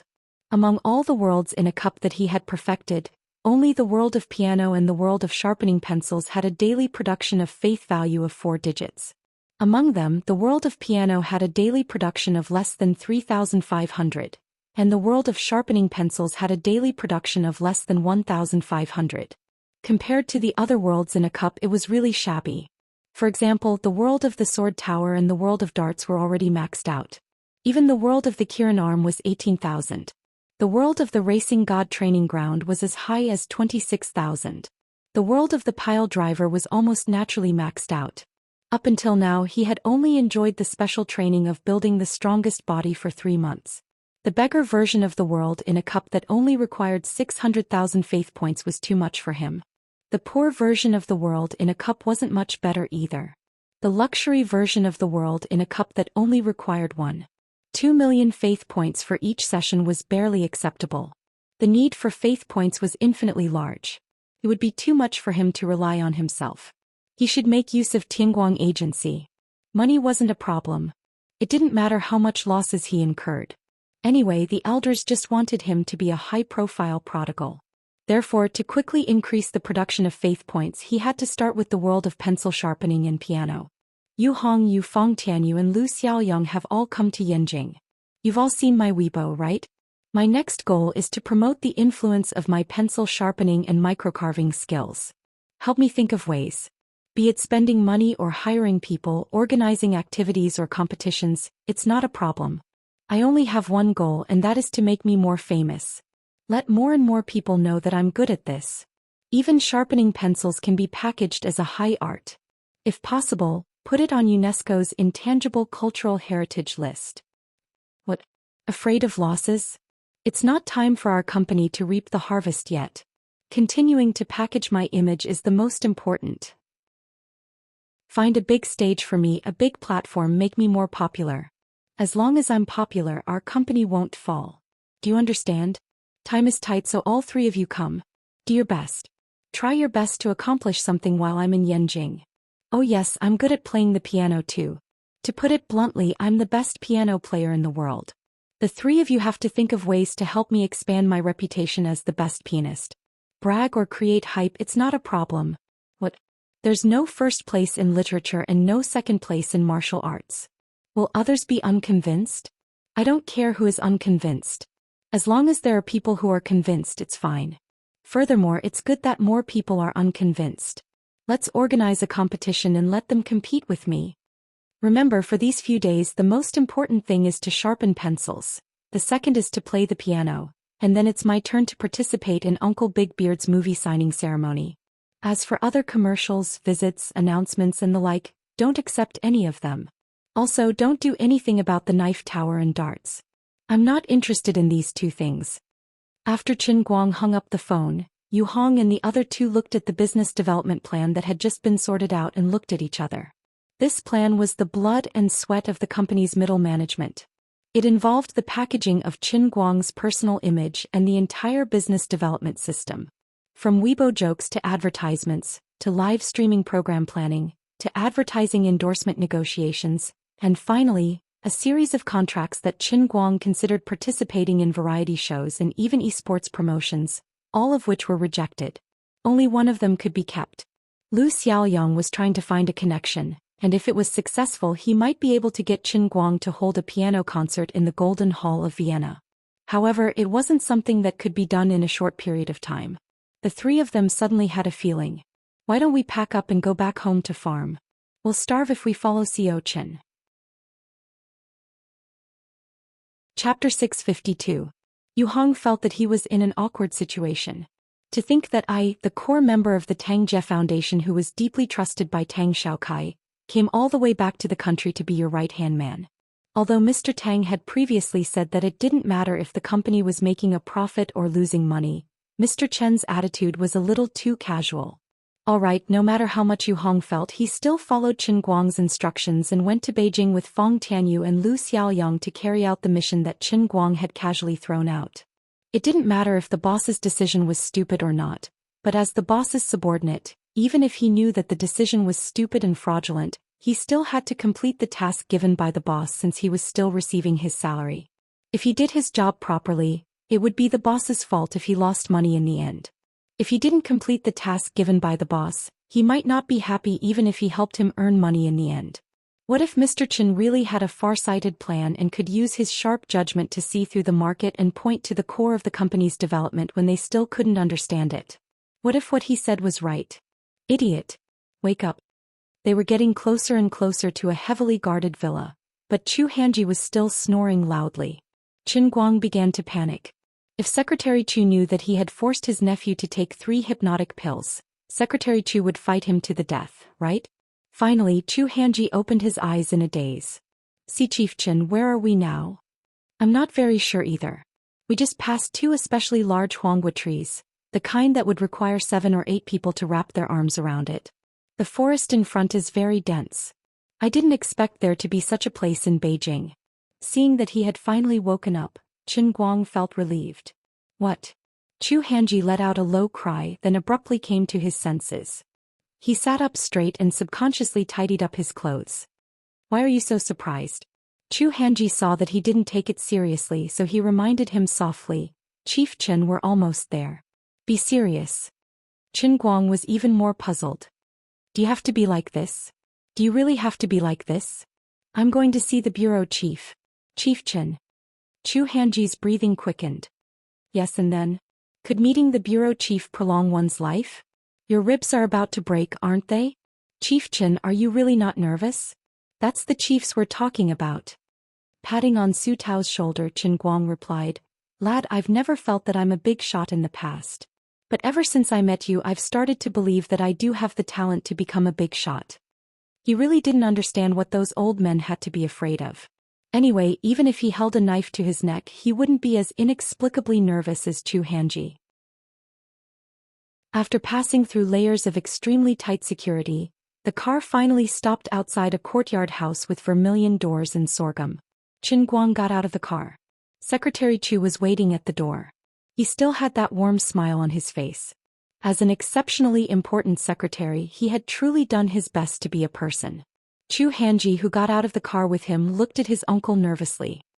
He lowered his head and didn't dare to say anything. Secretary Chu first waved at Qin Guang. Little Qin, you're here. The chiefs are all waiting for you. Qin Guang greeted Secretary Chu and went in on his own. He didn't know where to throw Chu Hanji. This poor guy wasn't qualified to enter the courtyard house.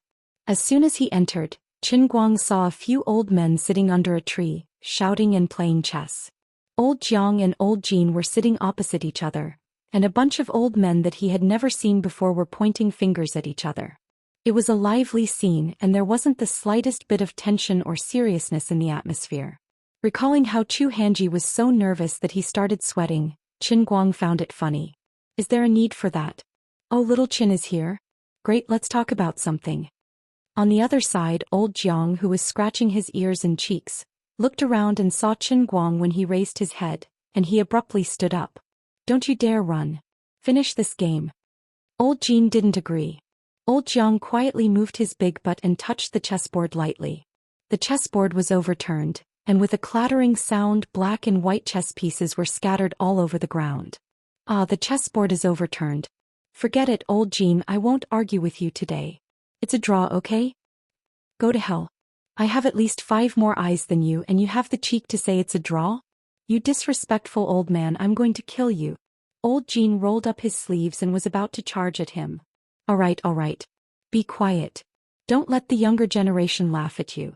An old man on the side coughed seriously and finally calmed the crowd down. Qin Guang looked at the group of old men quietly and thought to himself, although you say don't let me laugh at you, your bodies are exceptionally honest when you are fighting. It seemed that with his arrival, this unique game of chess and the amateur activity of gossiping about despicable people had officially come to an end. Old man Jean put down his dispute and ran over to pull him back. The other group of old men went to the main hall of the courtyard one after another. It seemed that they were going to discuss something. Qin Guang, come here. I have something to ask you. Old Jean smiled and pulled Qin Guang to a corner of the courtyard. The afternoon sun shone on the small courtyard, and the cicadas on the trees were singing the last song of summer. The leaves were blown by the wind, and the air was filled with the faint scent of grass and flowers. The scene looked very harmonious, but Qin Guang felt a chill in his heart. He didn't know why, but he was a little nervous when he saw this old man. Although he knew that he would have to see him in Beijing, he was terrified when he actually saw him. What if he forced me to marry him? How should I answer him? Just thinking about it gives me a headache. Grandpa Jean this, that. Fine, he could understand Chu Hanji's feelings a little. But that kid was born to be inferior to others while he felt guilty. Unexpectedly, old Master Jin did not talk about Jin Shuiwei with him. Instead he smiled and asked with concern. How is it? Are you enjoying your position as the head bureau chief? Nodding his head, Chen Guang replied, everything's fine. You came to Beijing alone this time, right? Are the two deputy chiefs staying in Beijing? Old Master Jin continued to ask with a smile. Chen Guang nodded. Yes. There are more things to do at the headquarters recently. Fortunately, they are helping me. Otherwise, I won't be able to handle it alone. He shamelessly asked for credit. In truth, Xin Qin and Wu Miaowan had already done everything. He was even unwilling to look at the summary report. They would have to put a knife to his neck to do so. The two of them didn't cause any trouble? Did they listen to your orders? Old Master Jin widened his eyes slightly and seemed a little surprised. Qin Guang nodded. It's all right. Xin Qin and Wu Miaowan are very obedient. Old Master Jin's eyes narrowed into slits. He seemed to be satisfied with Qin Guang. Since you said so, we can rest assured. We were worried that the people from the Thousand Despair sect and Thousand Flower Valley would be arrogant and unruly. I didn't expect you to make them so obedient. When I recommended you to be the head of the Guangding headquarters, many people had different opinions. You did a good job and didn't make things difficult for me. Only then did Qin Guang realize something. It seemed that it was an incredible ability to command Xin Qin and Wu Miaowan around like a madman. When he thought about it, it made sense. The two little Lolas were inner force martial artists after all. They were highly skilled and their personalities were jumpy. It was indeed difficult for ordinary people to control them. He had also relied on his charm to seduce them. Pfft. He had relied on his personal charm. Perhaps it was the temptation of the painting scroll, or maybe it was his godly dart skills and fame in the global escort industry that helped Xin Qin increase the influence of her Thousand Despair sect. In short, little Xin Qin had inexplicably relied on him. At the same time, her bestie Wu Miaowan also became easier to talk to. So this is what I'm capable of? I was born to do great things. Grandpa Jin, you flatter me. This is what I should do. Qin Guang cupped his hands slightly and said humbly with his head lowered. I'm not flattering you. You don't know how difficult it was for us to deal with inner force martial artists in the past. Otherwise, we wouldn't have made no progress in the past few decades. This time we made up our minds and fought with our lives on the line just to get things done once and for all. Those strong people are arrogant and unreasonable. That's why we came up with the idea of using martial arts to rule martial arts. If we want the Guangding General Bureau to escape the vicious circle of the Special Affairs Bureau, we have to cooperate with martial artists from the beginning and integrate them into our own system. However, in the past our dealings with martial artists often ended on bad terms. It's extremely difficult for both parties to come to an agreement, but you've solved the problem. Of course, it's all thanks to you. Qin Guang asked curiously, but as far as I know, the Thousand Despair sect and the Thousand Flower Valley aren't very strong martial arts forces, are they? If you want to use martial arts to rule martial arts, you should at least find a strong enough partner, right? Old Man Jin rolled his eyes. Do you think we don't want to? However, the stronger the sect, the more arrogant they are. We can't even contact them, let alone work together. The Thousand Despair sect's abbess took the initiative to propose a partnership, and we're more than happy. Why would we be picky? Besides, using martial arts to rule martial arts doesn't mean that the martial artists were on good terms with our strong. They're just a link for communication. What really allows us to hold our heads up high is still the power in our own hands. As for which sect your two deputy chiefs are from, that's not important. Qin Guang nodded. That's true. Grandpa Jin, you're right. The older the wiser. Don't let your guard down too much. For now, the Guangding General Bureau only needs to communicate with the Special Affairs Bureau's personnel who can be instigated. However, once the individual military exercise ends tomorrow, there will be martial arts forces spying on us one after another. At that time, how do we convey the spirit of the central government? How do we make these people vigilant and not dare to act recklessly without being overly sensitive and conflicted? How do the two sides reach a specific cooperation intention? That's the most difficult part of our work. Qin Guang began to feel dizzy. Old man seemed to be in the zone, but I don't really want to hear about these things. I just want to take my revenge and help Wenwen solve her problems, okay? At present, the most basic standards we've set are as follows. First of all, we need to distinguish whether these people are real or fake. If we find people who are pretending to be but actually have ulterior motives, or people who keep giving advice and acting recklessly, you need to report it immediately. If necessary, we'll use our military force to strike them down as a warning to others. If they're real, we need to have a detailed discussion with them. We need them to hand over a list of their members and the specific location of their sect. At the very least, we need to know which people are inner force martial artists. If we encounter a particularly weak sect, we can try to exchange techniques with them with suitable conditions.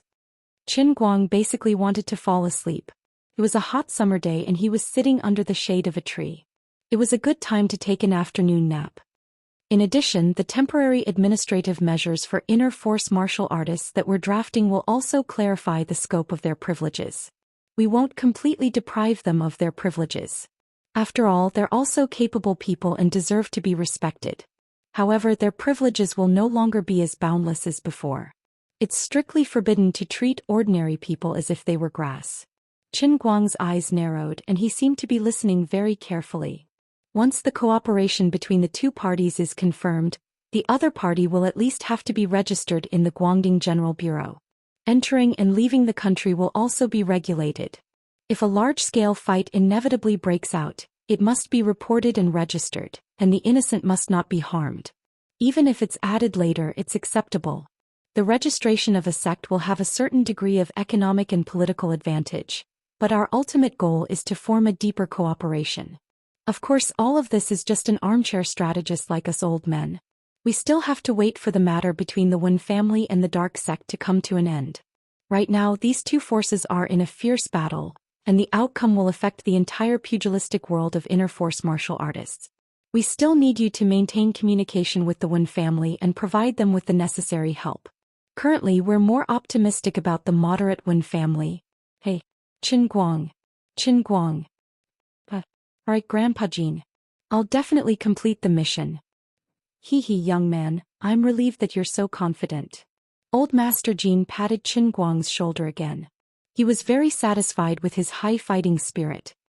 Alright, I can tell that you don't like to stay with old guys like us. The side yard next door is a place for you young people to gather. Go there and wander around. Only the young people have a common language.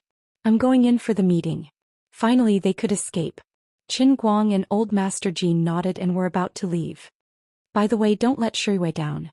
She's really serious about you. Old Master Jean suddenly added behind Qin Guang. Qin Guang's body stiffened and he slowly turned around like a wooden man. Just as he was about to say something to fool the old man, he realized that the old man had already stepped into the inner gate. He did not even wait for him to reply. Chapter 653. Secretary Chu had already walked over with a strange smile on his face. Little Qin, come over here. There are quite a lot of youngsters here today. I'm sure you guys have something to talk about. Qin Guang didn't want to talk to any youngsters. His mind was filled with memories of what old Master Jean said when he was in a daze just now. Forget it, don't worry about the details. I'll just deal with it as it comes. Unlike the courtyard house where the old masters were, the side house next to it was much more lively. But when Qin Guang saw the bunch of youngsters that old Master Jean mentioned, he felt a headache coming on. The youngsters in your house are all old guys in their 40s and 50s. I should call the youngest one here uncle, okay? That's right, isn't that my uncle Wu Shanwu who is wandering around in the crowd? What the F***ck can I have in common with these old men? I just want to find a quiet place to hook up with the female fans on Weibo, okay? That's right, the people gathered in the side house weren't the group of youngsters that he ate with at the youth hall last time. Instead, they were the parents of those youngsters. Currently, there were many youngsters who held real power in the country, be it in the military or in the political circle. In short, none of them were simple. In a sense, to old Master Jean, they were indeed the standard youngsters. Like Xin Yuliang or those high school girls in the youth hall, they weren't even qualified to participate in the meetings and gatherings of this place. Perhaps Bai Hua was qualified to attend, but he was still considered a junior. Yo, brother Qin is here. Welcome, welcome. While Qin Guang was in a daze, A robust man donned in military uniform came over and patted Qin Guang's shoulder with a chuckle before calling him Big Brother Qin. Qin Guang looked at this man quietly and thought, "Uncle, you look quite similar to old Master Jiang. Coupled with your body, bald head and your fierce face with a big beard, for some reason I really want to kneel down when you call me brother. Come, let me introduce everyone to you. Alright, I forgot to introduce myself. I'm Jiang Yuanchao, Jiang Yage's father. Young man, don't be nervous. I just lost a bet with Wu Shan. I said that if I lost I would have to call you Brother Qin. It was just a joke. Don't worry about titles." The middle-aged baldy happily patted Qin Guang's shoulder and called him Brother Qin again. After that he even raised his eyebrows provocatively at Wu Shan, who was standing awkwardly to the side. Qin Guang couldn't help thinking of the unreasonable baldy old Master Jiang, and then the equally unreasonable and unconventional Jiang Yage. At this moment Jiang Yuanchao was completely in line with the logic of not being part of the same family. Oh, no, he was half a father-in-law. You calling me brother makes me want to shorten my life. He wanted to die. Don't. Please don't. Uncle Jiang, you can just call me Little Qin or Qin Guang, or you can call me nephew. Please don't call me brother, it gives me goosebumps. Qin Guang struggled as he was pulled forward by Jiang Yuanchao. "Sai, you're so boring. Didn't I hear that you're very impudent? You can't even take a little joke, it's not fun at all." Jiang Yuanchao seemed to be joking as he said this angrily. By then the two had reached Wu Shan's side. Wu Shan was amused by Qin Guang's timid behavior.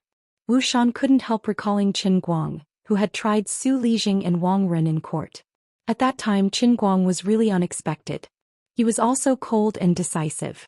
Compared to his current embarrassed appearance, Qin Guang seemed like a completely different person. Wu Shan smiled and leaned over. "Qin Guang, don't be nervous. Jiang Yuanchao likes to joke around. He's already so old but he's still so impudent. But in terms of rank you're not much worse than us, so it's not a big deal to call you brother. How about I call you Brother Qin too?" Qin Guang's eyes widened. "Oh my god, two father-in-law calling me brother at the same time, I'm so nervous. I'm going to get my karma." Seeing that he was about to turn and run, Wu Shan and Jiang Yuanchao stopped joking with him. They were elders after all, and teasing Qin Guang was to help him blend into the environment. In fact, Wu Shan's feelings were extremely complicated. He understood his daughter's feelings for Qin Guang, but he also knew that this kid wasn't just a fish in a pond, nor was he someone easy to deal with. Unknowingly, more and more people noticed him. Putting aside his temperament, who would have thought that in his not-so-muscular body, there was actually an explosive force of 800 kilograms of fist force? How terrifying was that? He was definitely not as simple as he looked on the surface. If he had a choice, Wu Shan really wanted to have a good talk with Wu Tong and ask her to stay away from Qin Guang, so far away that she would never see him again. But Wu Shan knew that this was just his wishful thinking. He had already put in a lot of effort to make Wu Tong stay in Yanjing, and Qin Guang had even asked for it. Based on his father-daughter relationship with Wu Tong, she would do whatever he wanted her to do. "Forget it, I'll just let it be. That brat, Qin Guang, isn't like Shimin Qing or Qin Shimi without a conscience. He has his own responsibilities, and if my daughter really wants to fly into the fire, how can I stop her?" From the moment Wu Shan made the decision to agree to let Shijiao bring Wu Tong onto the helicopter, even though he knew that there was a bomb on the helicopter, Wu Shan knew that he had no right to interfere with any of Wu Tong's decisions. This was because her life was saved by Qin Guang. If it weren't for Qin Guang, Wu Tong and Shijiao would have been blown up into a cloud of fireworks in the sky. He could lie to others, but he couldn't lie to his own heart. On the other side, Jiang Yuanchao had already started introducing Qin Guang to the people one by one. Just as Qin Guang had expected, these people were all big shots from various departments, provinces, or military regions. They were all young people, or more precisely young and vigorous. Even though he knew that his current status as the head of the general administration of Guangdong was not much lower than that of the people present, he still felt awkward. There was really nothing to talk about with these uncles. What made him most uncomfortable was that there was something magical in the world of these adults. That was when others greeted you with a warm smile on their faces, but in fact, there was deep disdain and jealousy hidden in their eyes. To put it bluntly, Wu Shan was probably the only one here who was really familiar with Qin Guang. Jiang Yuanchao probably had a good impression of Qin Guang because he often heard Jiang Yage talk about him. As for the others, It was the first time that they had met Qin Guang in person, so they were completely unfamiliar with him. Where there were people, there would be Jianghu. This so-called Jianghu was the way of the world. To put it bluntly, it was competition. To put it even more bluntly, it was factions. Wu Shan, Jiang Yuanchao, Jin Shiyue's father and Shui Lin's father, Shui Zhan, should belong to the same faction. Although the courtyard was bustling with dozens of people walking around in groups of 2s and 3s, with smiles on everyone's faces and warm greetings, there were actually at least 3 to 4 different forces and factions here.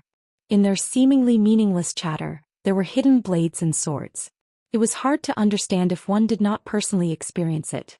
Sometimes, even in this kind of informal and casual social occasion, a wrong word or a wrong attitude could bring far-reaching consequences.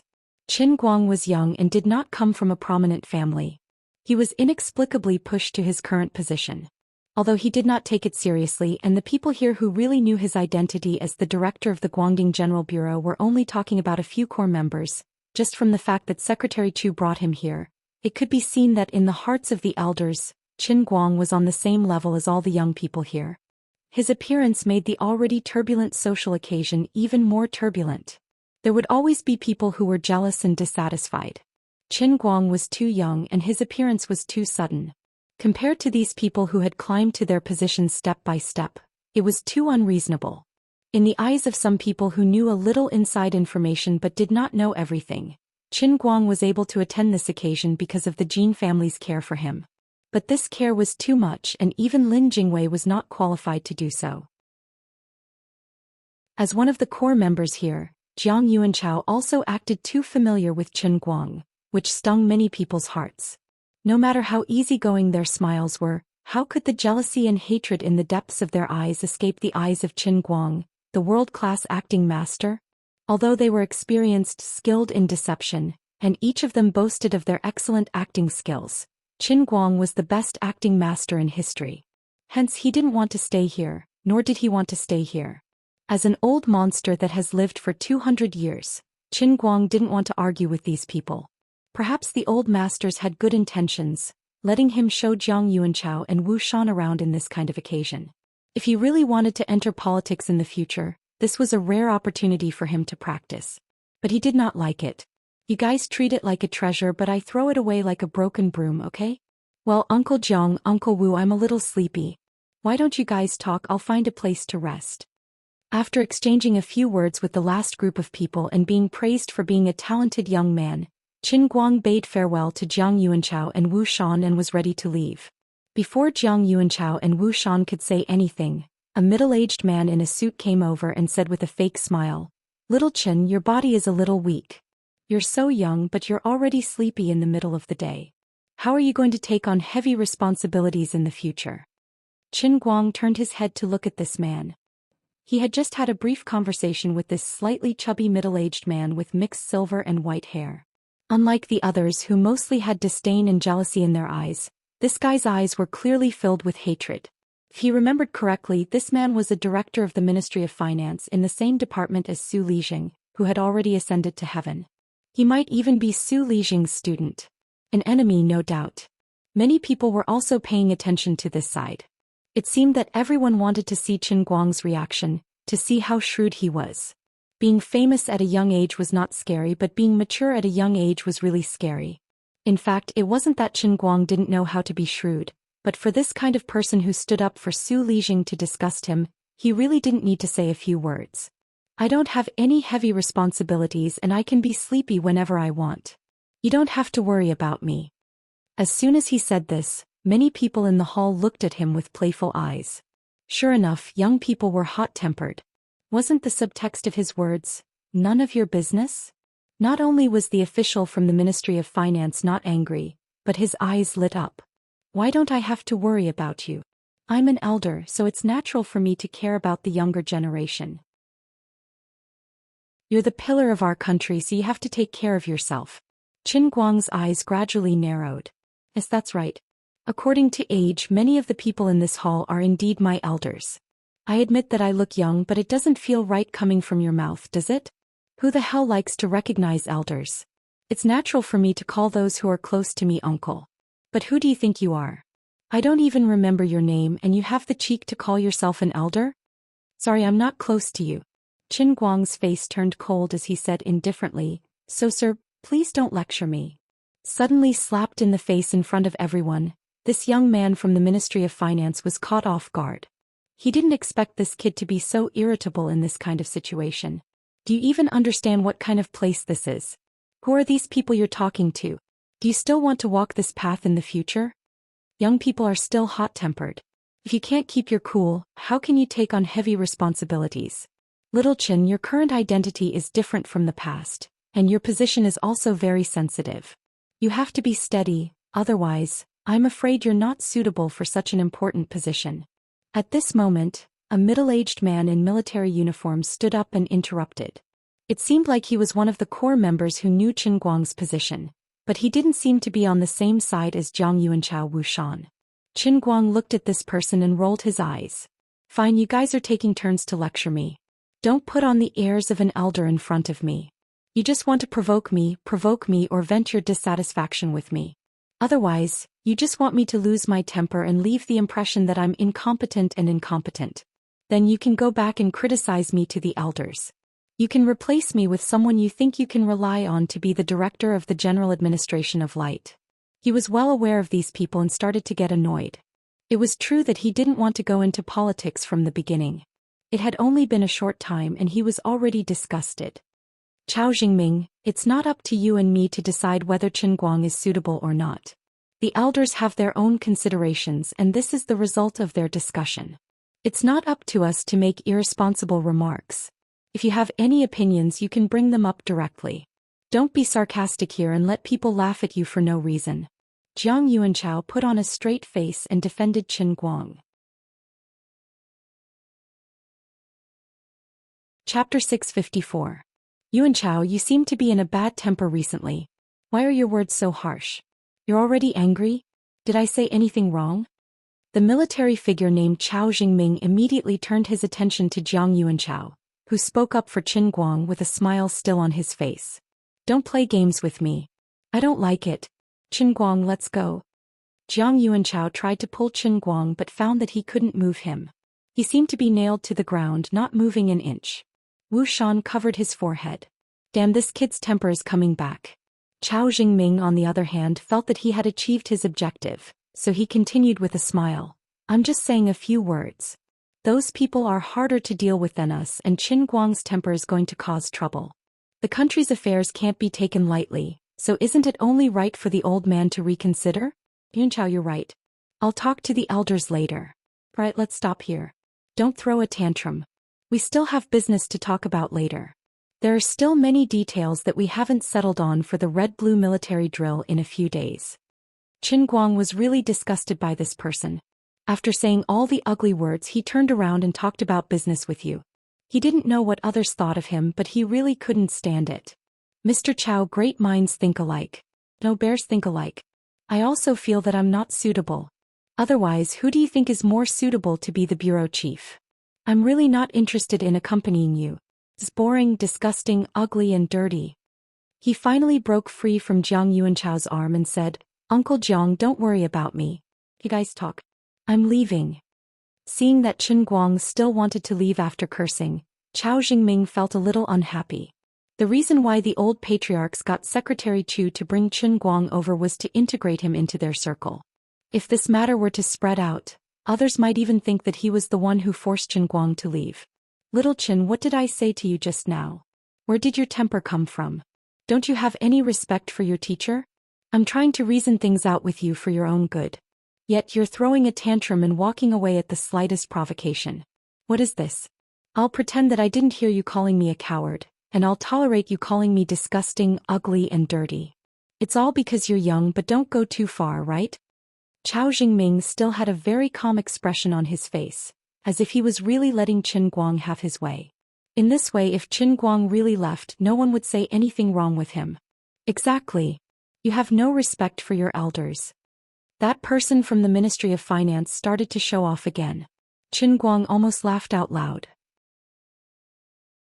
Standing at the entrance of the small courtyard, he turned around to look at the group of people who were behaving like monsters and snakes. He then nodded at Jiang Yuanchao and Wu Shan and suddenly grinned. I say everyone, don't you all feel tired living like this? You're always so secretive and deceitful. Just thinking about it makes my hair stand on end. I really can't live another day like you.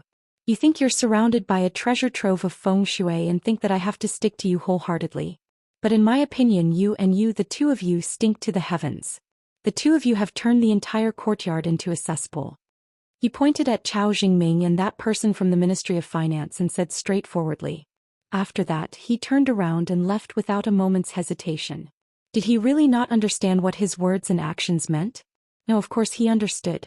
If it was not a big deal, it could be said that he could bear with it for a while and it would not cost him anything.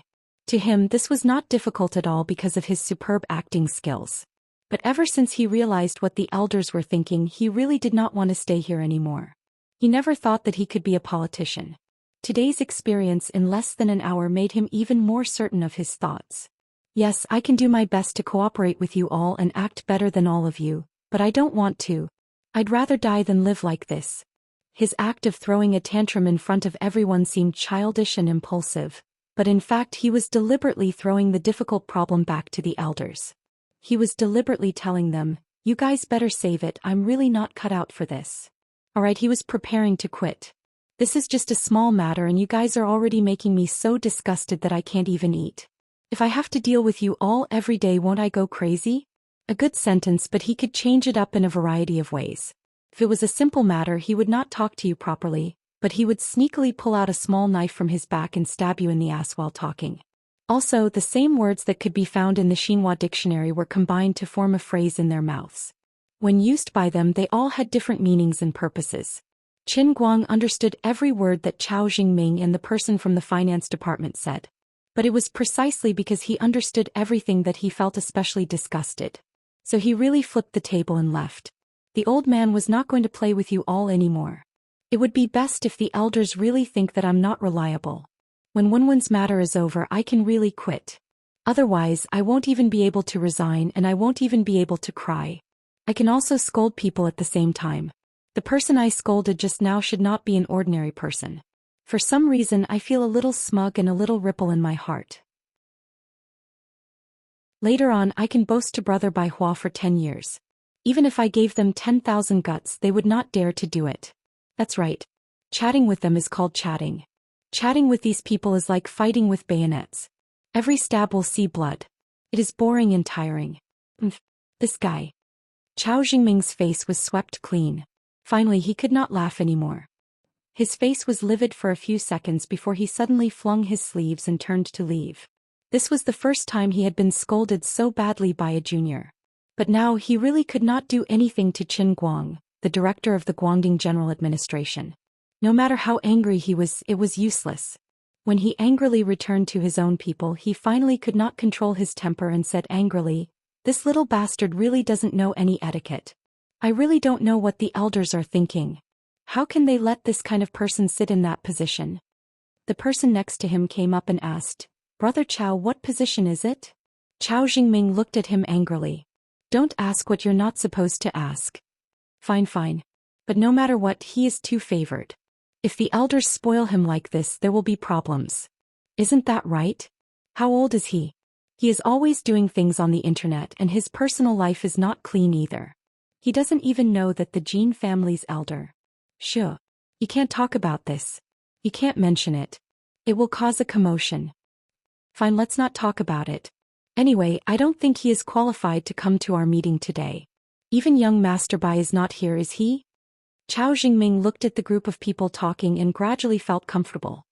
He thought to himself, when the time is right, I will find a way to get him out. That position is too important. If it is not handled well, there will be a river of blood. To deal with an inner force martial artist, one must be smooth and slick. No matter what, it is not a hothead like Qin Guang who throws a tantrum. As for the possibility that Qin Guang might bear a grudge against him, Chao Jingming did not care. He was not a pushover. If he did not fight for these things, then what was the point of fighting for them? That was an important position to replace in the Special Affairs Bureau. Whoever was in power would be able to influence the political situation in the future. It was so important that it was worth a gamble. On the other hand, Wu Shan and Jiang Yuanchao were talking in a low voice in a corner. They were not as troubled as Qin Guang had imagined. Both of them looked calm, but there was a hint of joy in their whispers. This kid is really smart, Jiang Yuanchao said. Wu Xian nodded.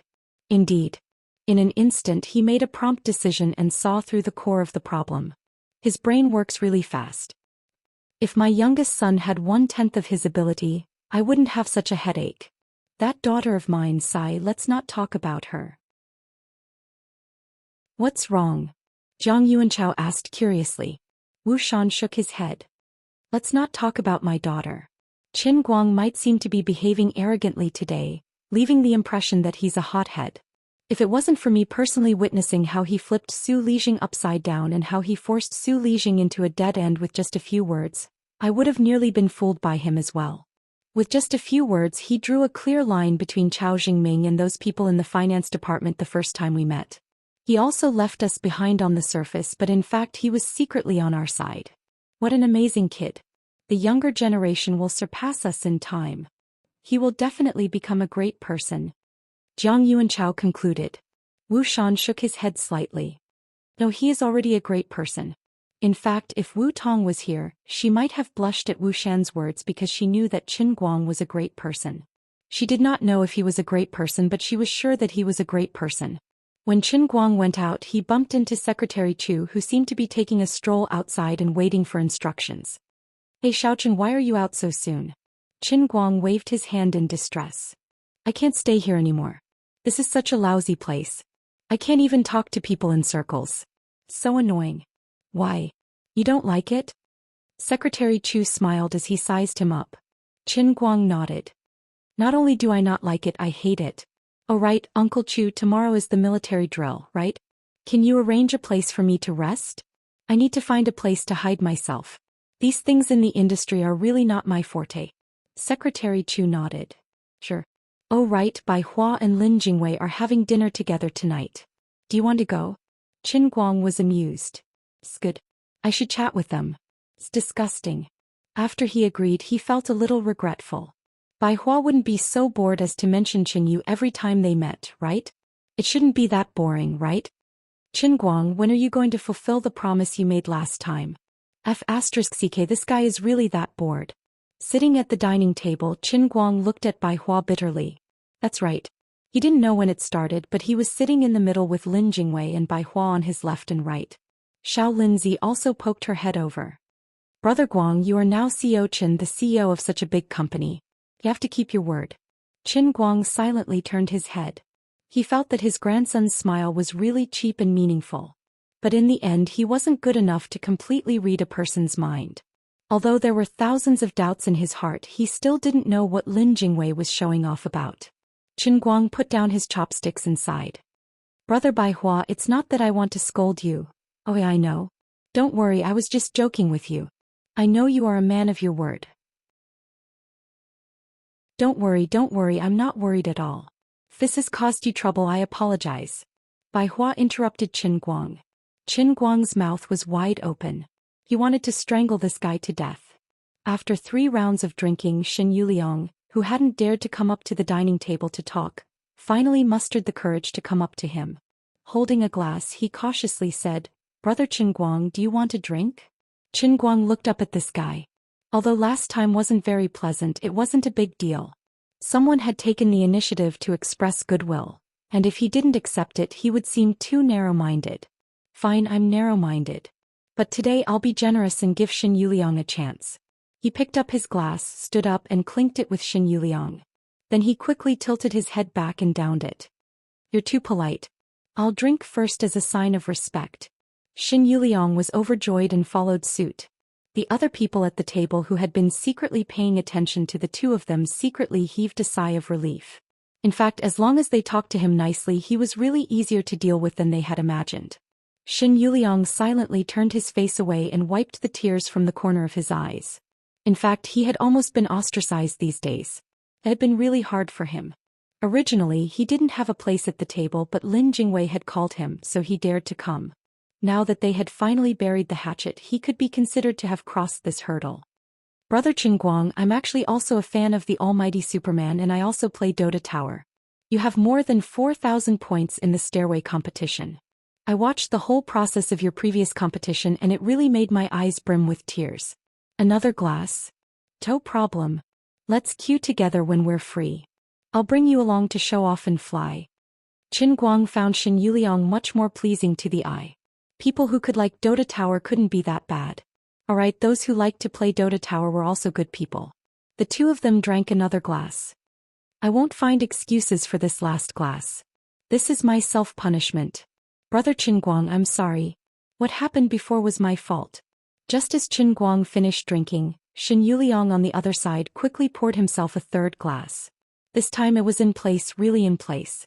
It's okay. Let bygones be bygones. I'll drink a glass too. Although Xin Yuliang was punishing himself, Qin Guang didn't make things difficult for him and drank a third glass.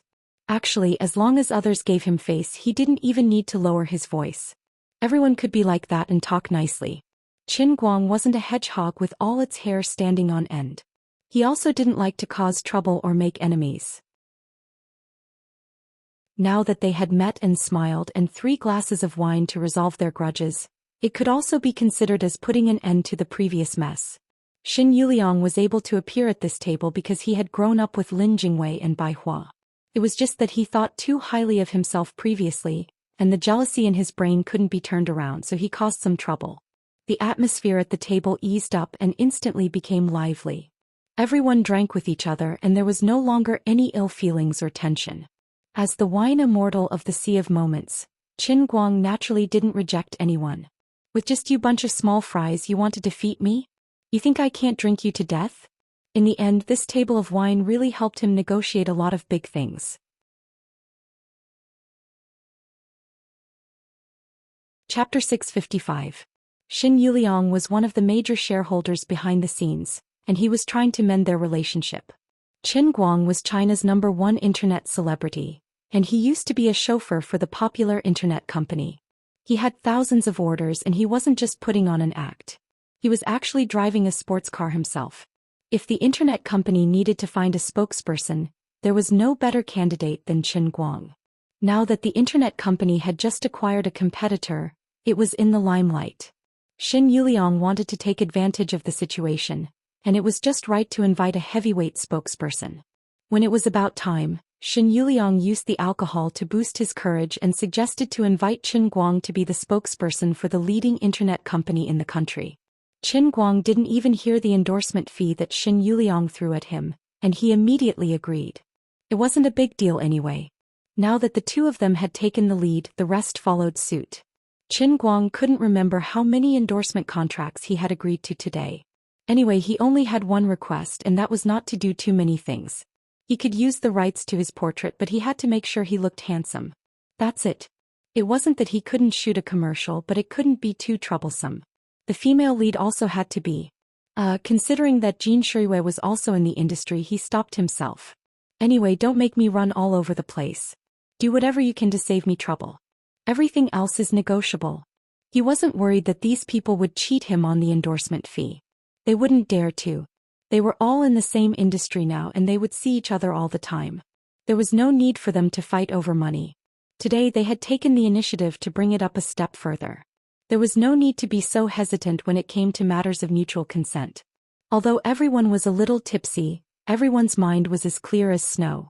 In the end, even Bai Hua was a little eager. He pulled Lin Jingwei and asked, "Jingwei, what do you think Tianjin Energy needs to endorse?" Lin Jingwei rolled his eyes. "You can try to get him to endorse your newly developed solar energy generator set." "Yes, that's right. It's the one with the highest conversion rate in the world. This endorsement is guaranteed to be effective. Brother Guang also has the word light in his name. It's so fitting." In the end, Bai Hua endured it, afraid that he would make a fool of himself. While Qin Guang was happily eating and drinking at the table, his 3 right-hand men of Tianguang brokerage were sitting in a hotel room frowning. "Boss Chen's mission is so difficult. I have no clue." Fang Tianyu lit another cigarette. This was the second pack of cigarettes he had ordered tonight. Yu Hong's eyebrows were also tightly knitted together. He did not smoke, and Fang Tianyu's second-hand smoke made him dizzy. The direction that Boss Chen mentioned is indeed a bit too broad. As for how to implement it specifically, I really can't think of it. Pencil sharpening, microcarving, how were they going to promote it? Besides, who would be interested in sharpening pencils? I can't even find a clue to promote it. It's not easy to find someone to hype it up. Even if the major media picked up on the news, it would be useless. We can't possibly get someone to print flyers saying that the almighty Superman Chen Guang is the best sharpener in the world and distribute it everywhere. Lu Xiaoyang was wearing a mask and sunglasses. He could not help it. He was also suffering from the smoke. Damn old you. Why are you crying? Feng Tianyu was also shocked. He reached out his hand and patted Yu Hong's shoulder. Old you, don't be sad. Let's think of a way together. Coincidentally, the finger that Feng Tianyu extended was the finger that was holding the cigarette. Yu Hong's tears flowed down. Crying. He really cried. A super professional was actually troubled by Boss Chen's order. This was a tragedy. Old Feng, can you extinguish your cigarette? If you continue to smoke me for a while, not only will I cry, I will also go blind. Yu Hong had endured for a whole night and finally said this. Only then did Feng Tianyu react, and he quickly stubbed out his cigarette. Sai, what should we do? Why don't I try to find some people to send out some hydrology spear scripts? After Feng Tianyu cleaned up, Lu Xiaoyang said. It's not that it's impossible, but I always feel that this doesn't seem to be of any substantial help to the development of the company. Yu Hong sighed. Feng Tianyu sighed as well. Chief Tang has really given us a big problem. How are we going to help Chief Chen get this company up? Zai. Pa. He lit another cigarette. Lu Xiaoyang picked up his teacup and took a sip. A stream of tea shot out from his mouth and extinguished Feng Tianyu's cigarette. Old Feng, old you is going blind. Buttface, you little b asterisk teach, Feng Tianyu muttered to himself. F asterisk c. How do you know my name is Buttface? Chief Chen said so. Yu Hong added, he spoke to me in English just now. President Chen's spoken English is really good. His pronunciation is perfect, his pronunciation is clear, and his thinking is quick. He said your English name is Three Dog Boy. Lu Xiaoyang, sigh, I entrusted this to the wrong person. The three of them started to feel melancholy again. They really didn't know where the hope in life lay. On the other hand, Qin Guang had a comfortable meal. All the injuries he suffered in the dilapidated courtyard in the afternoon were healed. When the banquet finally ended, it was around 10 p.m. Lin Jingwei wanted to ask Qin Guang to stay at his house, but Qin Guang had to go to the military exercise with a group of people the next morning. Lin Jingwei wasn't qualified to attend, so Qin Guang took a private car back. Lin Jingwei laughed at him. You're flying faster than me driving a direct train. Qin Guang patted his shoulder. Save it. Can't you see that I'm having a headache now? Actually, I can see it. Otherwise, why do you think I went to the 5 capitals to study? Isn't it because I want to hide further away? Qin Guang sighed. We're all in the same boat. Lin Jingwei also sighed. That's why we became gay friends in this life. Scram. When Qin Guang stayed in the Xishan guest house arranged by Secretary Chu, Qin Guang sobered up a little. He started to take out the business cards he just received and threw them on the bed. Then he called Lu Xiaoyang. Compared to Yu Hong and the rest that Tang Xiaokai sent over, Qin Guang trusted Lu Xiaoyang more. Although he hadn't interacted with Lu Xiaoyang for a long time, they've watched a film together. With Qin Guang's confidence in acting, he could tell that Lu Xiaoyang was a reliable person despite coming from 8 Weekly. Wait, everyone. Chief Qin is calling me. Don't tell me there's a new order at this time? Lu Xiaoyang stood up from his chair, pulled off his mask and said excitedly. Yu Hong and Feng Tianyu looked up at him and let out a long sigh. Chief Qin is finally enlightened. He also knows that this matter is not reliable, right? That's right. It's good to know one's mistakes and correct them. Chief Qin is talented. Although he was a little young and his train of thought was a little too wild, extraordinary people did extraordinary things. Just when everyone was at their wits' end, he used an unknown method to make Lu Chao submit to him. He sold 8 copies of the magazine for $1 and finally averted a great crisis. From the looks of it, he was indeed a talented general. Lu Xiaoyang answered the phone. Chief Qin, what can I do for you? It was past 11 o'clock at night, which was quite late. A call at this time must be an important decision. Yu Hong and Feng Tianyu held their breaths and hoped that he would take back his decision. Qin Guang shook his head and picked up a business card. Then he said, Buttface, do you have a pen and paper with you? I'll read out a name and you write down a name and phone number. Tomorrow people from these companies will contact you one after another. Then you three can discuss and communicate with each other. Do it properly for me. Lu Xiaoyang was surprised. What's the matter? Many companies? Qin Guang replied, yes, endorsement contracts with many companies. Endorsement contracts? Chief Qin, didn't you say that you wouldn't accept them? Lu Xiaoyang repeated deliberately and then looked at the other two with a sad face. The other two shook their heads and sighed. Plus, there is no end to the hard times. Qin Guang smiled. I don't want to trouble you and I don't want you to run back and forth just to sign a contract, right? Look at other endorsers who always work for other people's commercial activities and shoot an advertisement for me. Isn't it troublesome? But this time is different. They are all my friends and we are helping each other. It's like giving money to me. I don't have to do anything. Anyway, you don't need to care about the price when you negotiate with others. You just need to figure out the procedure and communicate with each other. Sign the contracts if they don't do anything stupid. Okay. Comrade Xiao Lu didn't expect what kind of fright he would receive later. He thought that the so-called friend Qin Guang was referring to was probably some rich second-generation boss of a small rundown company who would casually make a decision for him. Then I'll start reading the names. Okay, Chief Qin. I've prepared the pen and paper. Online company. What? The first name made Lu Xiaoyang dizzy. He exclaimed in surprise. Of course, he knew about this online company, which had just merged with the leading car-hailing company from the United States. It was the new domestic giant of online car-hailing. It had more than 90% of the national market share and was valued at more than $40 billion. How could such a big company be a small one? Yu Hong and Fong Tianyu, who were watching Lu Xiaoyang make the phone call, felt very uncomfortable. Isn't it an endorsement contract? Buttface, do you have to be like this? Can't you just let us watch you make the phone call? What the F***ck? Don't you know about online? The phone number is... Qin Guang ignored him. He just wanted to quickly finish talking about this so he could sleep. He had drunk a little too much. Tomorrow morning he had to rush to some unknown military base. He had to sleep early. Okay, Chief Qin, please continue. 386 Heavy Industries. That's right. It's the 386 Heavy Industries that you know. They have a new product. What is it called? It's a handheld pile driver. They want me to endorse it. 386 Heavy Industries was one of the leading companies in the country. It was rumored that it had a very powerful background. Lu Xiaoyang felt that his brain was going to freeze.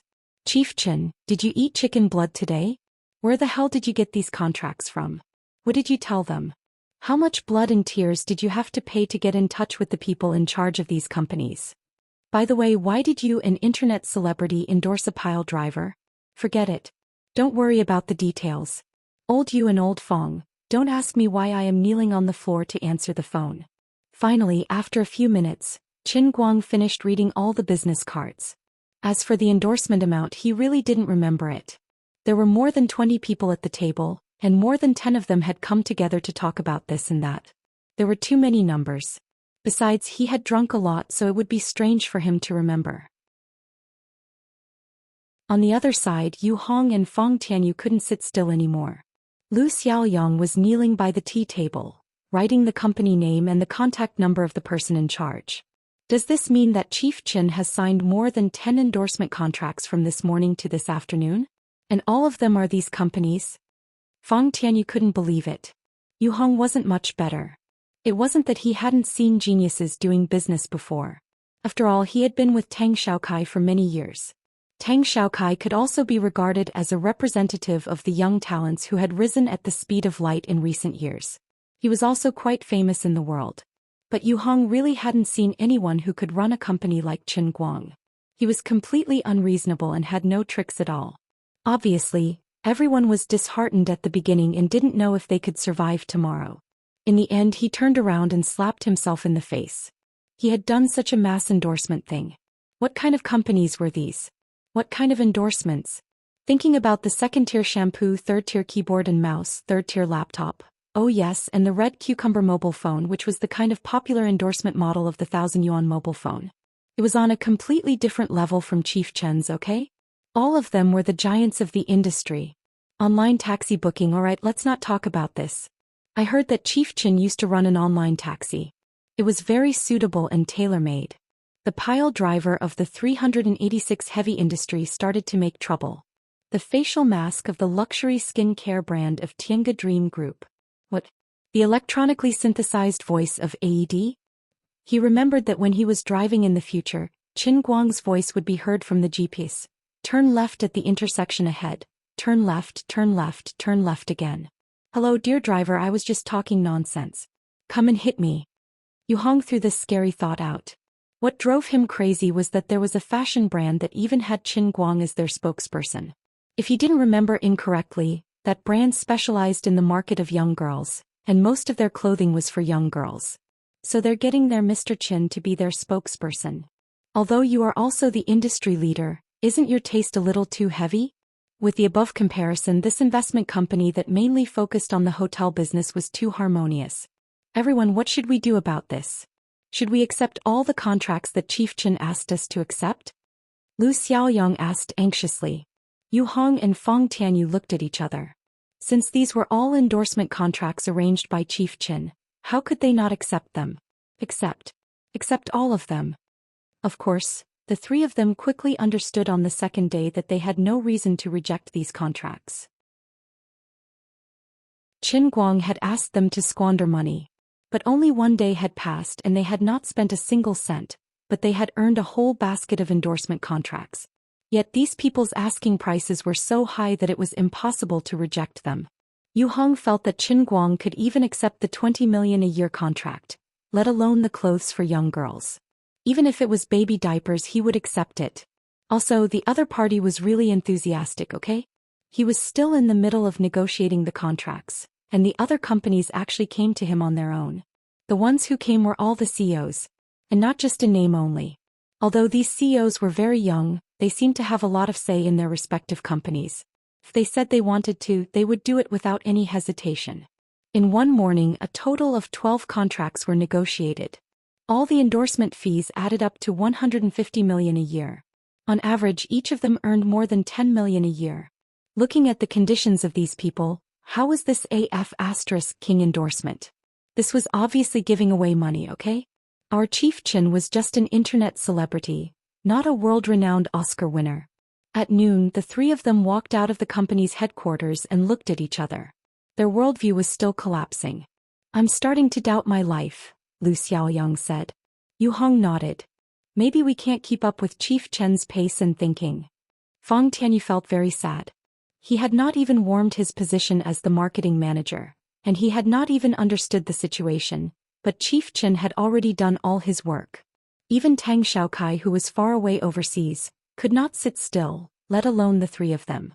He had taken out the money from the investment in Tianguang Brokerage Company. He had only followed the instructions from the higher-ups to let Qin Guang squander as much as he wanted. Why was the money getting squandered so much? However, Tang Xiaokai was not someone who did not know what was good for him.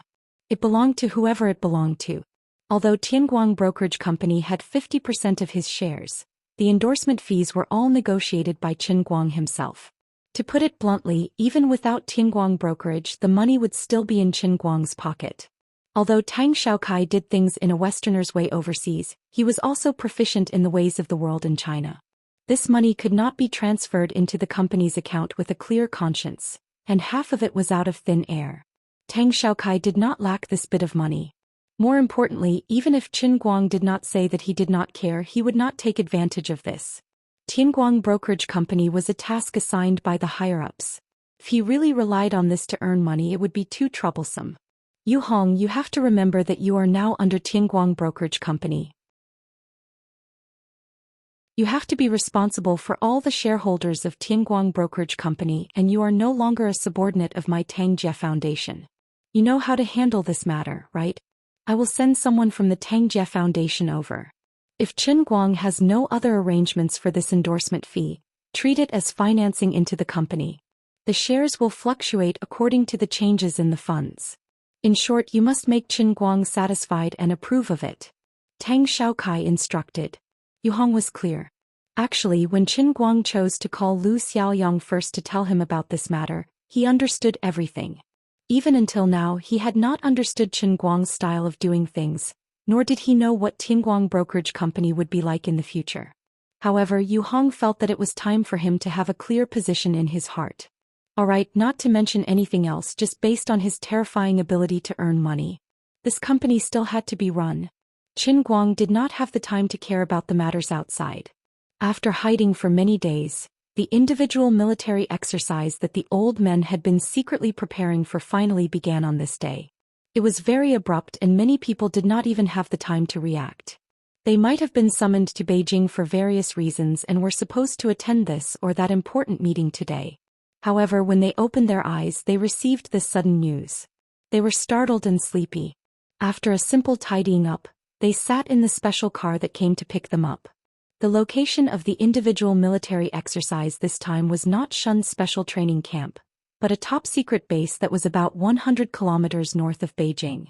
Around morning, from the West Mountain Villa district of Beijing to the base, more than 100 kilometers of the road was completely cordoned off. The long motorcade drove out of Beijing in the morning fog, and the air was filled with a cold and murderous aura. The car that Qin Guang was sitting in was about in the middle of the motorcade. In front of him were the cars of those old men, and in the motorcade were the current leaders of the major provinces in the country. Qin Guang even vaguely saw Secretary Ma of the Dachuan province squeezing into the crowd and climbing into a minibus behind him. In a sense, the seat he was sitting in was more important than Secretary Ma's seat, which made him feel like he was sitting on pins and needles. Some of the internal strength martial artists who had received the news in advance, after careful consideration, decided to stand up and participate in this exercise, while some declined politely and preferred to continue hiding in the dark. At this time there were benefits to standing up. Once the old men finally won and gained the upper hand, they could participate in this military exercise as defectors. Needless to say, the benefits in the future would be obvious. However, if they lost, it might be difficult for them to establish a foothold in Jianghu. If they didn't stand up, the benefits in the future might be less, but they would not be wiped out. Of course, the other people who had received invitations only to see this country, the new weapon that was the pinnacle of this era. In reality, the sects that were going to be beaten down had sent people over. No one wanted to die without knowing why. More or less, someone had to be sent over to see what the new weapon that could make those old men so courageous looked like.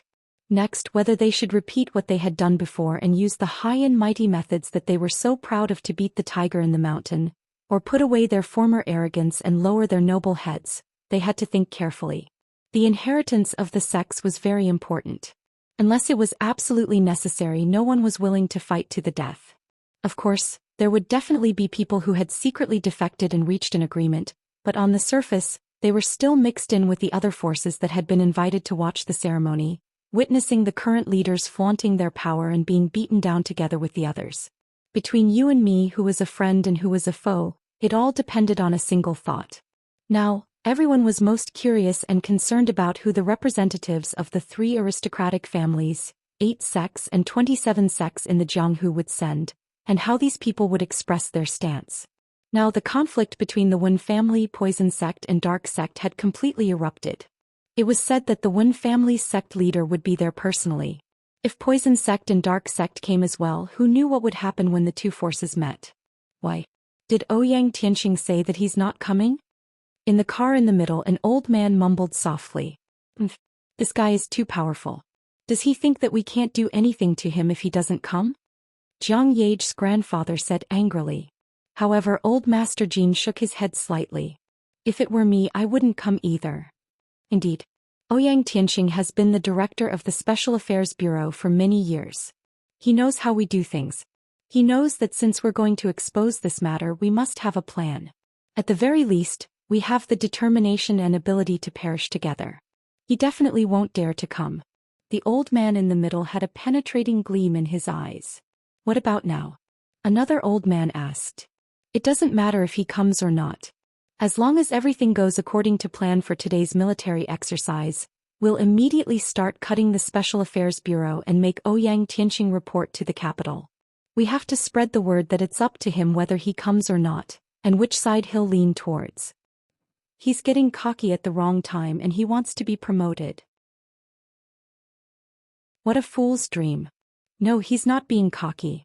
He's always been like this. It's our wishful thinking. Driving the wolf to devour the tiger is ultimately our wishful thinking. The wolf, the tiger, and the leopard are of the same origin. Only by strengthening ourselves is the foundation of a country. We're already strong enough now. However, we have to be prepared. Cornered dogs will always bite off a few pieces of meat from old bones like us. The old man's words were filled with determination. Let's do it. I, Old Jiang, am not afraid of anyone. That's right. I may be old, but I dare to go into battle with my sword. Old leaders, I, Old Tan, am a messenger, Tan Zhaohua said weakly. F***CKU.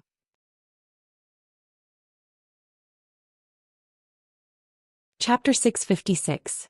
By the time Qin Guang alighted from the car, the atmosphere was a little tense.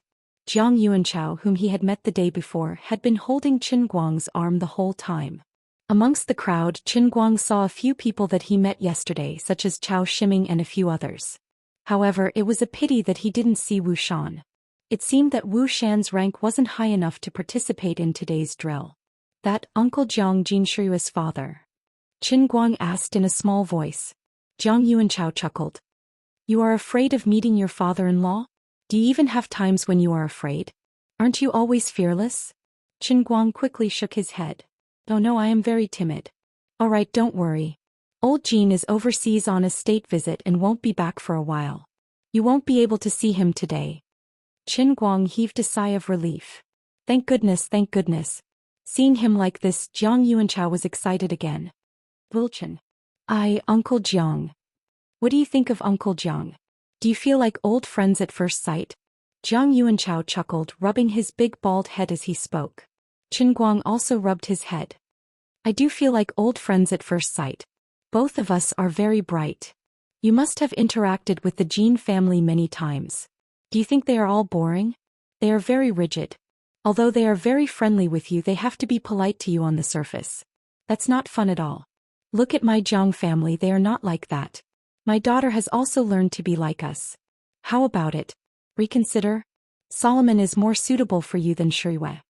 Qin Guang's eyes widened. Uncle Jiang, you and your father are really the same. Both of you learned your poaching skills from the same source.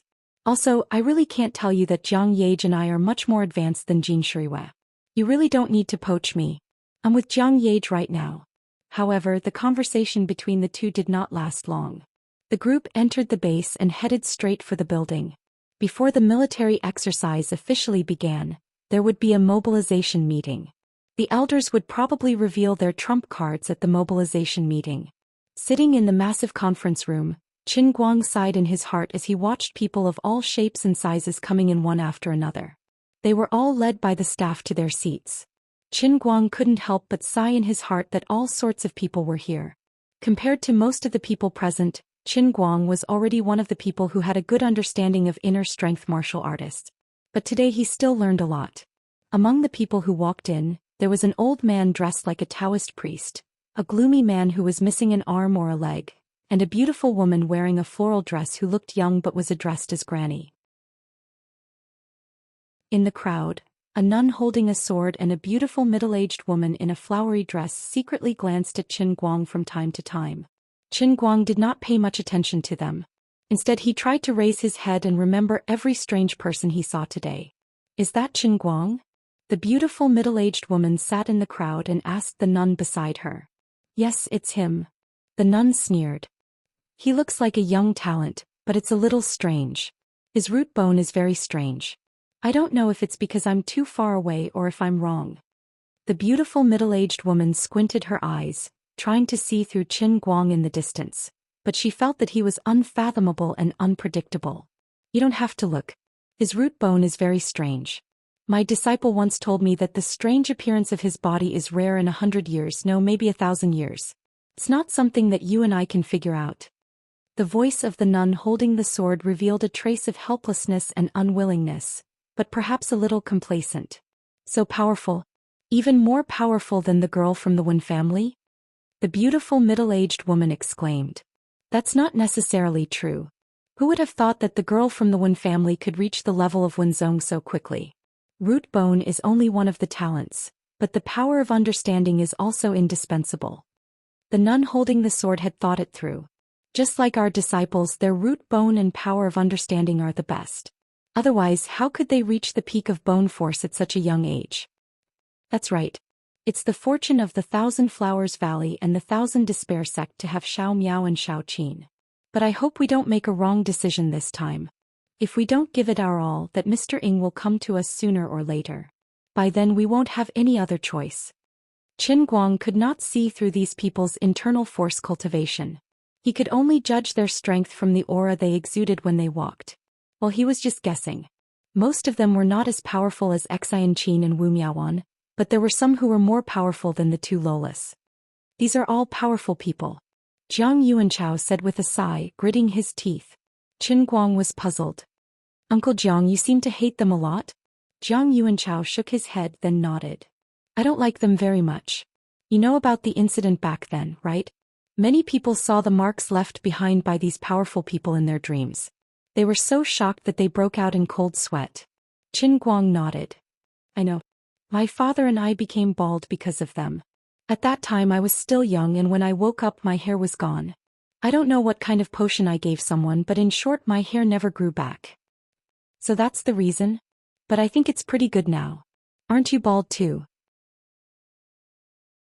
Don't you think that every morning when you wake up, others have to scrub their hair with shampoo while you wash your face with a handkerchief and wash your hair clean? It's very comfortable. It saves time and energy. There's some truth to it. So, fortune follows misfortune and misfortune hides blessings. Nothing in this world is absolute. From now on we, grandpa and grandchild, shall happily go bald together. I heard that you have a fan club that is also made up of bald people. I have a good impression of them. You should introduce them to them when you have time. Qin Guang was impressed by Jiang Yuanchao's twisted logic in life. Besides, he even dragged himself into it. Who wants to be with you, grandchild and grandchild, for 3 lifetimes?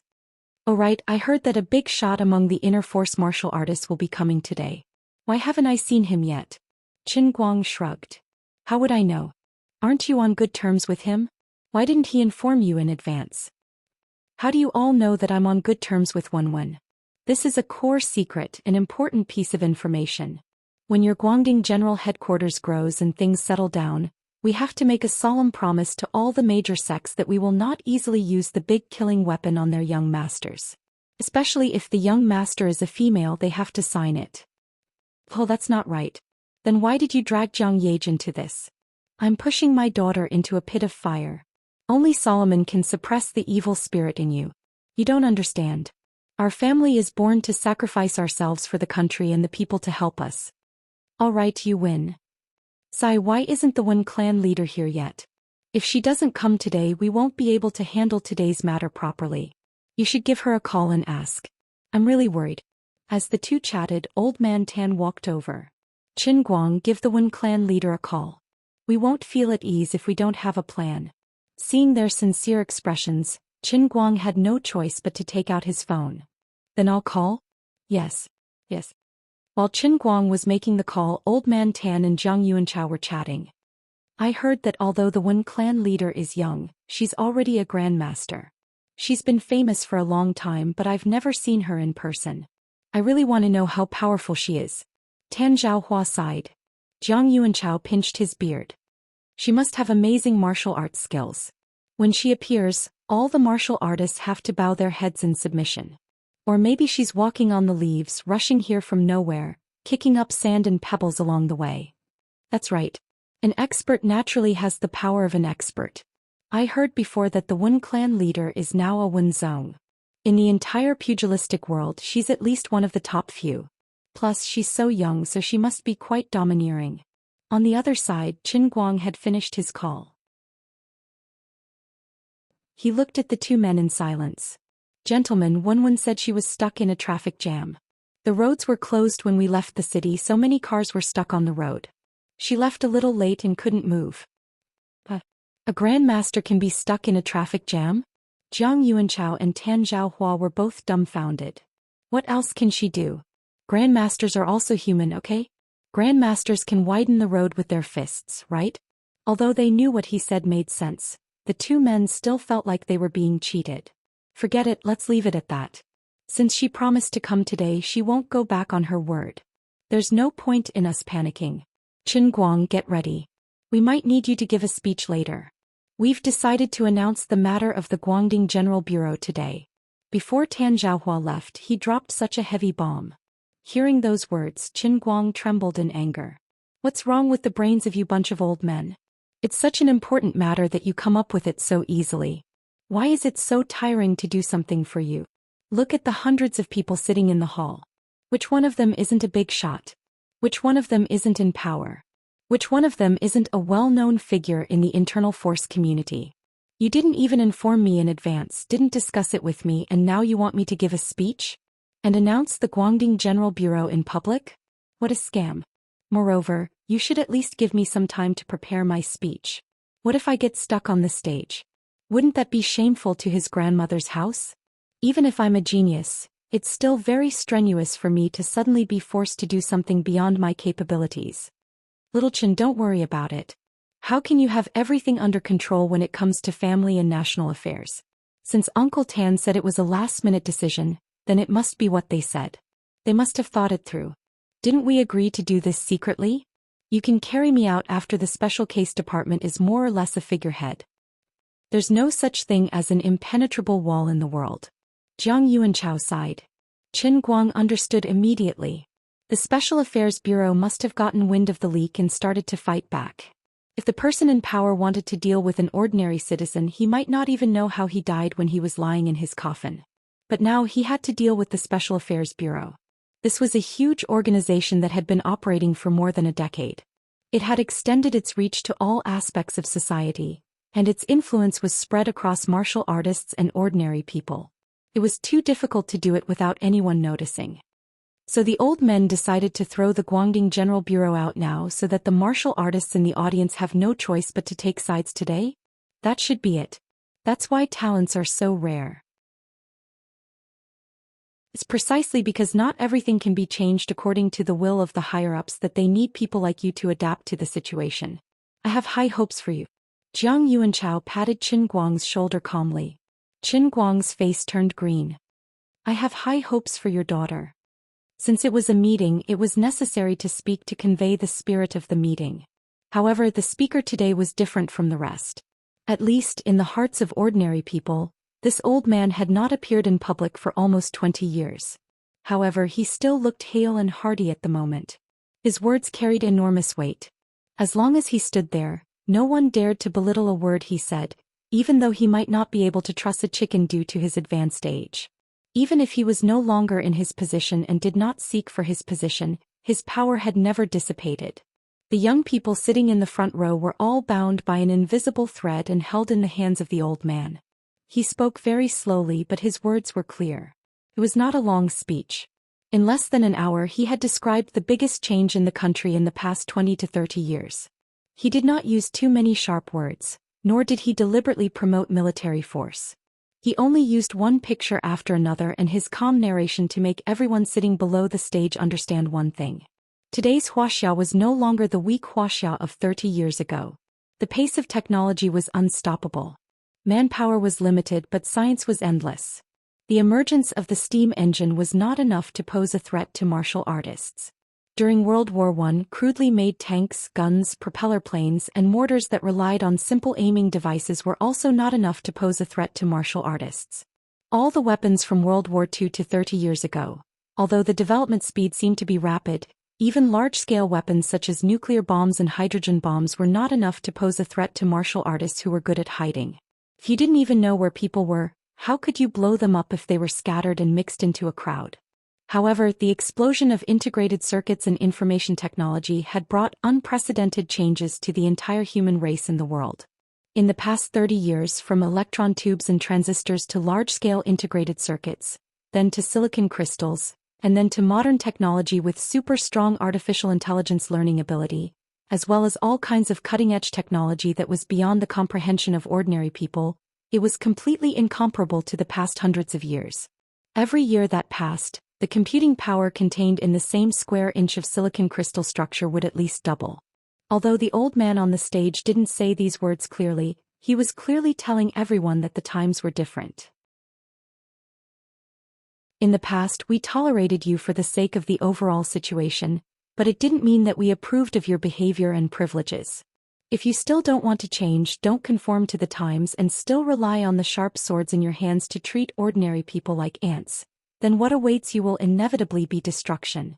I finished speaking next. The old man stood there and spoke for an hour without stopping, which was a huge burden on his body. His hands seemed to be uncontrollably trembling, or perhaps he couldn't suppress his excitement. How many times had he dreamed about it in the middle of the night? He finally stood here in front of these martial artists who could only look up to but not dare to fight, and said these things.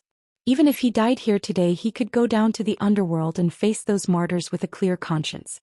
He only had one worry, and that was why the head of the Wen family, who had clearly expressed his goodwill, still hadn't arrived.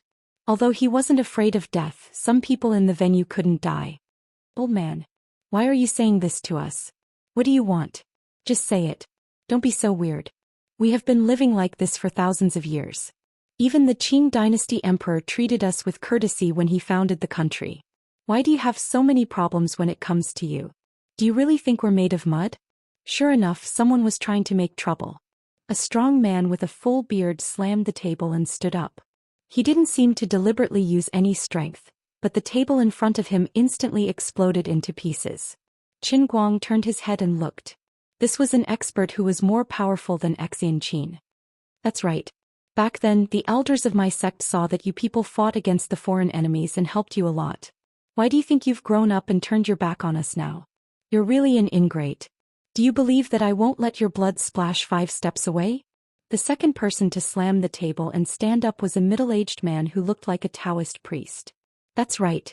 If you're really that capable, why don't you ask that robot in your movie to come and fight me for 300 rounds? Let's see if its iron shell is harder or if my palm is more powerful.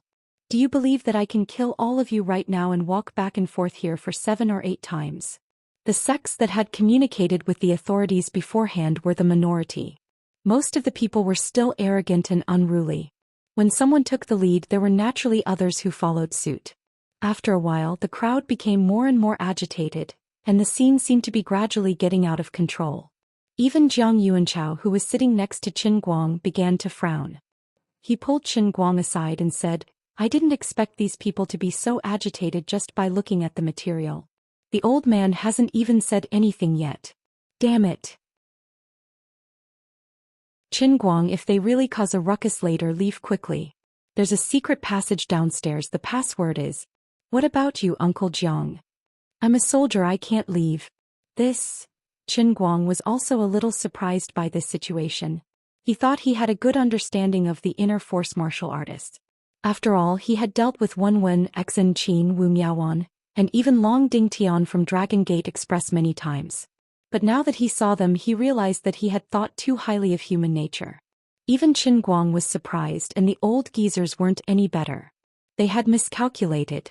They had really miscalculated. Not to mention the individual military drill later. Even a simple scientific lecture was enough to make these people go crazy. These people were really crazy, downright crazy. For the past decade, they had been spoiled by Ouyang Tianqing and his Special Affairs Bureau to the point that they had lost their minds. They were still too impatient.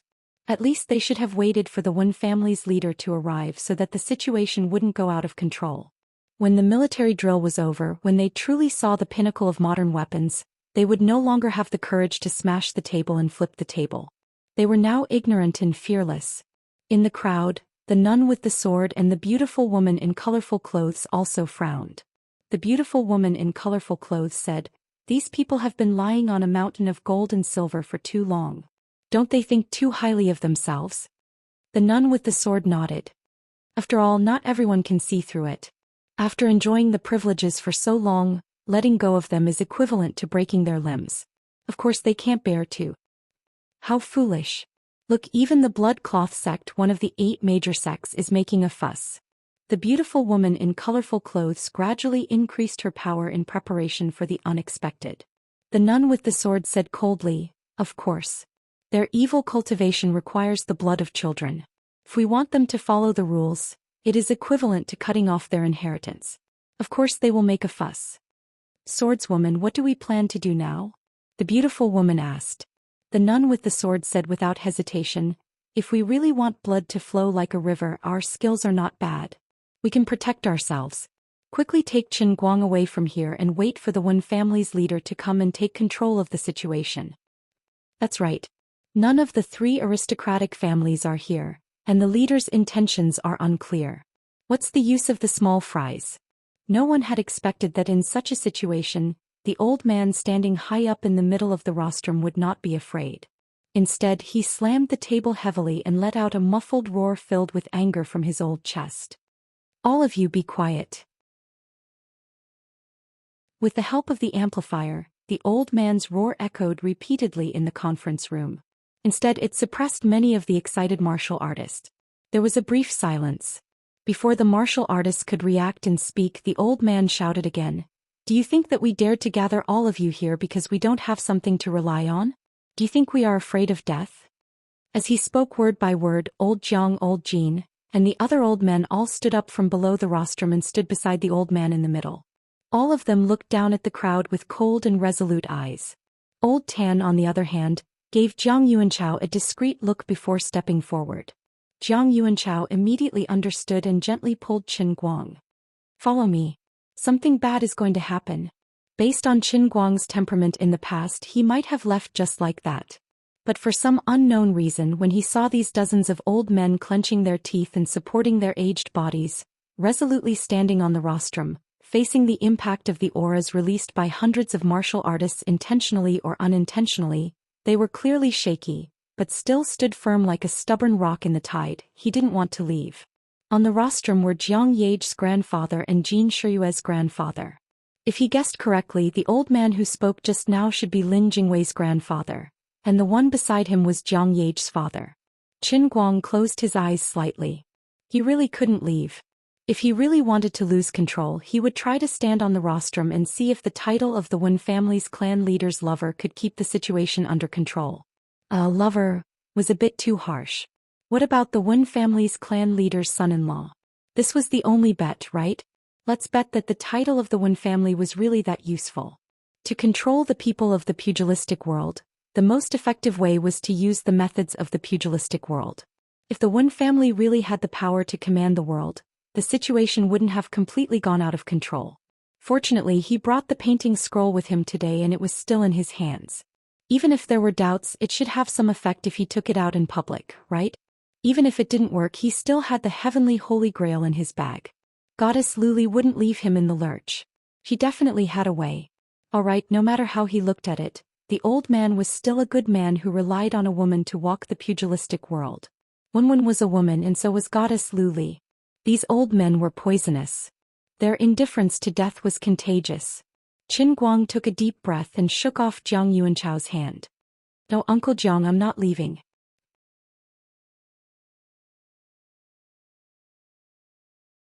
Chapter 657. Why aren't we leaving? Are we going to stay here and wait for our deaths? Jiang Yuanchao growled in a low voice. Old Tan gave him a look. This was the plan that they had agreed on earlier. Once they realized that something had gone wrong, Qin Guang and Jiang Yuanchao would stand out even though they already had a perfect plan. After all, the 2 bald men were too eye-catching. The others didn't even need Old Tan's reminder. As soon as they sensed that something was wrong, they started to move out. The angry martial artists didn't pay much attention to the group of young and strong people sitting in the front row. All their attention was on the old men on the podium. As for the others, they could leave if they wanted to.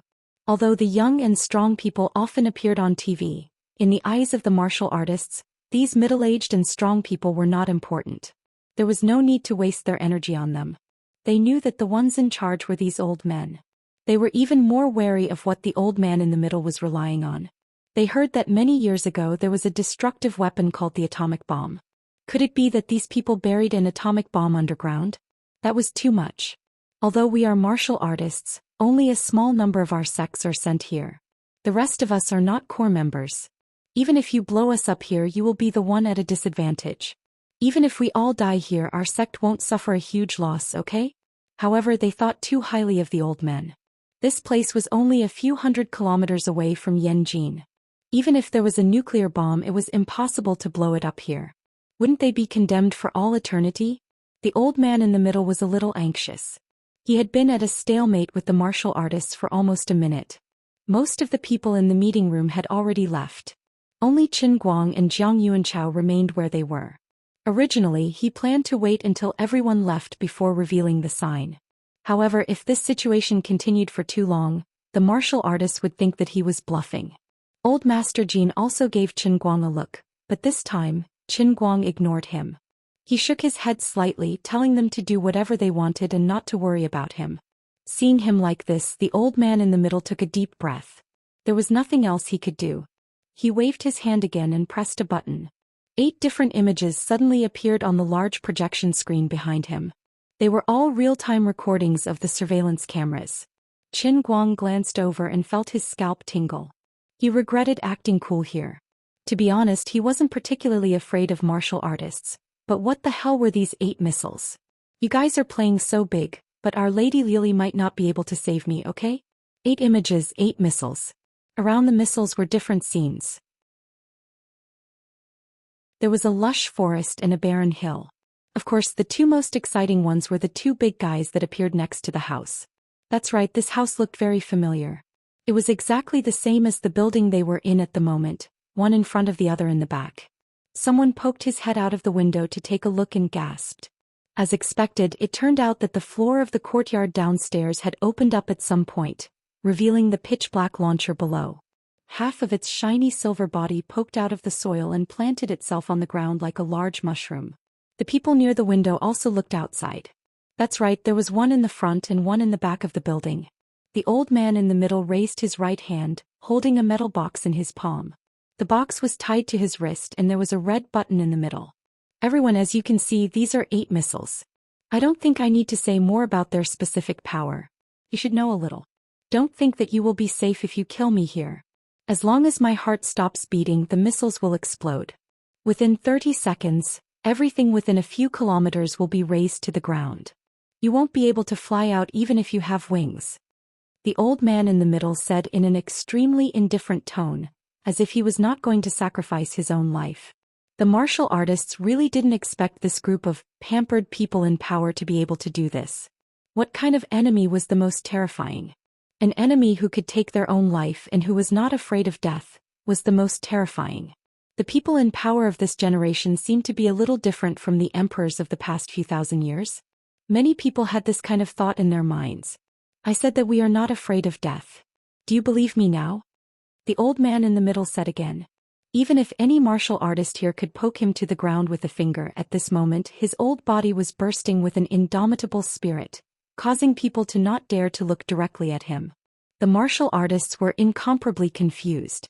What went wrong? 20 or 30 years ago, weren't they as weak as the emperors of the past? Why did they suddenly become unafraid of death? Since ancient times, hadn't all emperors been greedy for life and afraid of death? In a sense, there was nothing wrong with the martial artist's judgment. No one wanted to die. But although this group of old men had the help of modern medicine at this age, they probably didn't have many years left to live.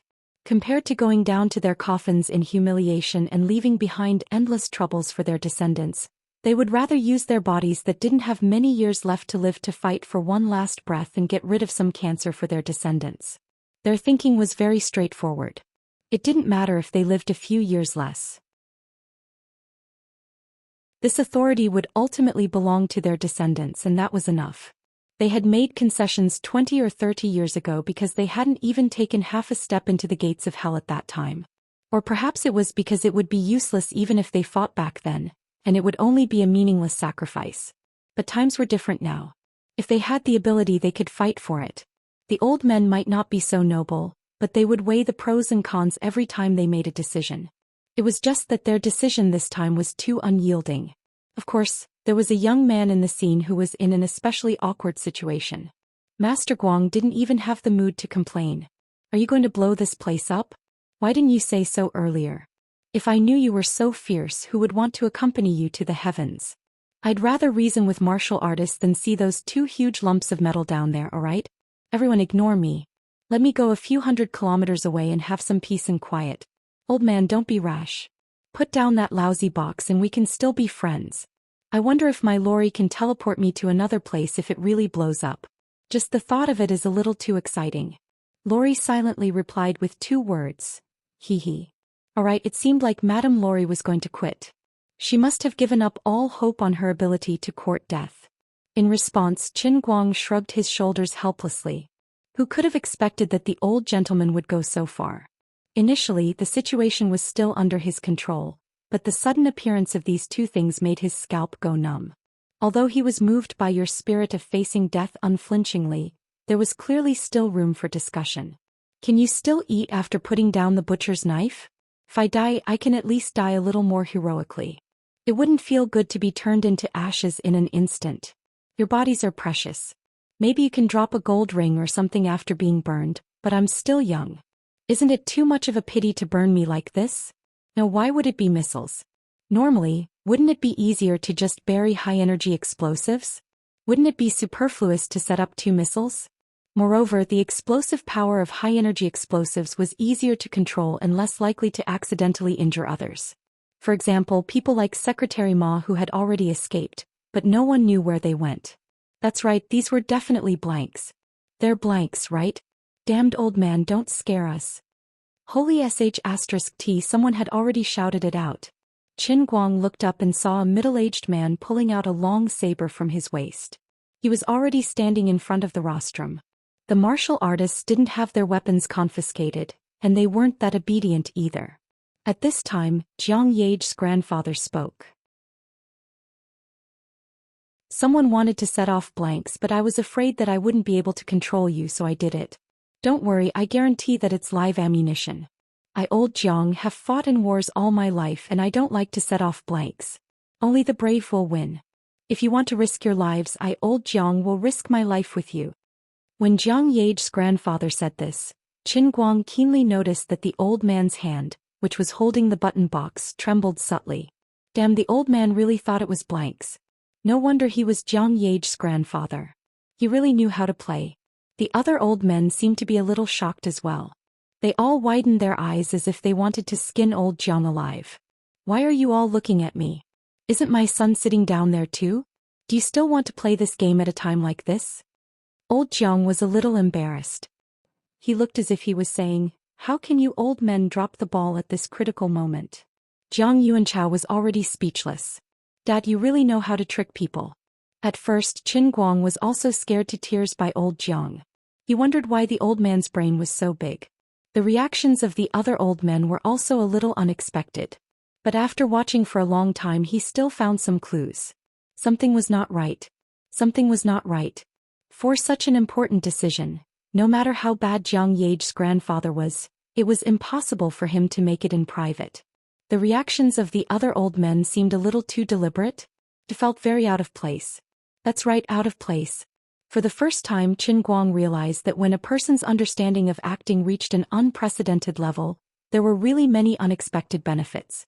Especially when others were acting in front of him, he could easily see through them, see through the surface and get to the essence. The old men's acting skills were really superb. No wonder the best actors were all in the political circle. This was not without reason. But they still couldn't hide it from Qin Guang. The other old men deliberately pretended that they didn't know anything, just to make the martial artists present believe that the missile was real. The purpose of setting up the missile was also to make these martial artists more shocked and obedient. Everyone, now can you all sit down and have a good talk? We invited you here with the intention of communicating with everyone. If it's not necessary, who would want to die together with you? The old man in the middle seemed to have spent a lot of effort to calm down. He spoke into the microphone again, but his voice was slightly trembling. Qin Guang gave Su Tao 32 thumbs up. Su Tao's acting skills were superb. If it wasn't for the fact that he was a grandmaster of the world faction, he might have been fooled by Su Tao. The internal force martial artists seemed to be in a difficult position. In Jianghu, ability came second and face came first. Face was more important than the sky. Although they were scared to death, they were not willing to admit defeat easily. But if they could live, who would want to meet the king of hell easily? At this time, everyone was still in a deadlock just because they couldn't save their face. But as long as they didn't continue to pressure the old men, it seemed that their lives wouldn't be in danger. Although they were old, one of the old men's son was also in the audience. That's right, that bald man must be the old man's son. The little bald man hiding under the table should be the grandson of the old man who set up the missile. There were 3 generations in the family. They were really hardworking. At this time, the old man in the middle suddenly clutched his chest with a pained expression. He held onto the table with one hand and was about to collapse. Oh no! The old general is having a heart attack. Quick! Medicine! Tan Zhaohua screamed at the back. Qin Guang, Jiang Yuanchao, and the other internal force martial artists in the conference room were also dumbfounded. Old man, you just said that if your heart stopped, you would explode. Now you suddenly have a heart attack. What are you trying to do? Are you trying to scare us into having a heart attack? This is such a serious occasion. Don't make trouble. If you blew everyone up just because you had a heart attack, what kind of injustice would that be? After a few more minutes, the old man's pale face finally recovered. He waved his hand and said apologetically, Sorry. Actually, I'm just forcing myself to hold on. I don't know if a blank cartridge will turn into a live one, so I'm under a little more pressure. Let's sit down and talk. Yes, that's right. When we get back, we'll definitely convey your words to our faction leader. Everything can be discussed. Please don't be angry, old man. Old leader, I have a special heart-calming pill here. It's not inferior to the pills produced by Thousand Flower Valley. Please take it. Although we are martial artists, we actually have a chivalrous heart. It's just that sometimes we're a little hot-tempered. I'm really sorry if we offended you just now. This time it was really good. The excitement of the crowd just now had long dissipated beyond the highest heavens after such a torment. Previously, everyone was fearless because they felt that they were powerful. Now that there were 2 big guys downstairs and there was a possibility of an explosion, who wouldn't panic? Turn around and run now? What if he really pressed the button after being pushed into a corner? Also, there were so many Jianghu people here. Why wasn't anyone smart enough to take the lead and run first? Everyone represented the face of their respective sections. Whoever took the lead first would be the first to back down. They couldn't afford to lose face. Most importantly, as long as they knew their place, the situation could still be controlled. Thank you for your understanding. We really want to communicate with everyone today. If you have any opinions, you can slowly talk to us after the meeting. This isn't something that can be accomplished overnight. If we don't communicate, how can we improve our understanding? If that's the case, shall we continue? The old man in the middle asked someone to bring a chair over and sat down with some difficulty. His right hand continued to press the button and place the box on the table. That's right, old chief is right. Fellow Jianghu people, please calm down. Today isn't the time to make the final decision. Communication is the most important thing. Old chief, please don't be angry. I believe that everyone in the Jianghu is chivalrous. I'm Sima Bei from the Special Affairs Bureau. Please return to your seats on account of our many years of friendship. The deputy director of the Special Affairs Bureau, Sima Bei, who had been sitting in the front row without making a move, finally stood up to speak. Ouyang Tianxing could not refuse, but the Special Affairs Bureau still needed a heavyweight. As Ouyang Tianxing's confidant, Sima Bei had interacted with many people in the Jianghu over the years. He had some influence in the Jianghu. With him taking the lead, the others followed suit and returned to their seats. Although they still felt apprehensive when they saw the button box in the old man's hand, the situation was not as intense as before. At this moment, Qin Guang was completely convinced. In the past, he had always thought that governing a country was akin to cooking a small dish was a joke. And it was a poisonous chicken soup for those ordinary people who could only revolve around pots and pans or simple meals. He really did not understand how capable the old men were. He even thought that Old Man Jin and Old Man Jiang were a little muddle-headed. However, this unique meeting today had taught him a harsh lesson. In the face of such a complicated situation, they used such an unreasonable and even childish method to control the situation that seemed to be hanging by a thread. He was pretending to have a heart attack. National affairs sometimes looked complicated, but when it came to actual matters, it did not seem that profound. It was the same philosophy of dealing with people and things. Using the right method at the right time, even if it was a heart attack, could bring peace to the world. After a round of commotion, many of the young and strong people who had just left returned one after another. They did not know what had happened, but they saw the originally unruly martial artists sitting upright and still, as obedient as primary school students. They were all very surprised. Ahem, then let's continue. Alright, where was I? Old chief, you just finished your PowerPoint presentation. Secretary Chu came over and whispered. Ass kick? Those pictures that talked about technological progress. I'm done. The old man in the middle nodded in realization. All right. If it's colored pictures, then so be it. Why did you have to give it such an inelegant name? All right, everyone, I'm done.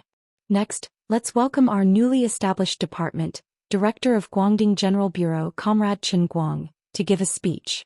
He will briefly introduce the scope of the new department. The goal is the same as before, to maintain communication and make progress together. Sima Bei's face stiffened. Although he had long known about the existence of this so-called Guangding General Bureau, he had just stepped forward to help calm the situation, and now you're going to bring a new department to the front stage? Aren't you slapping me in the face in public? Master Guang did not care what Sima Bei was thinking, but he himself was extremely frustrated. I've just recovered from the great shock and you're asking me to give a speech on stage now?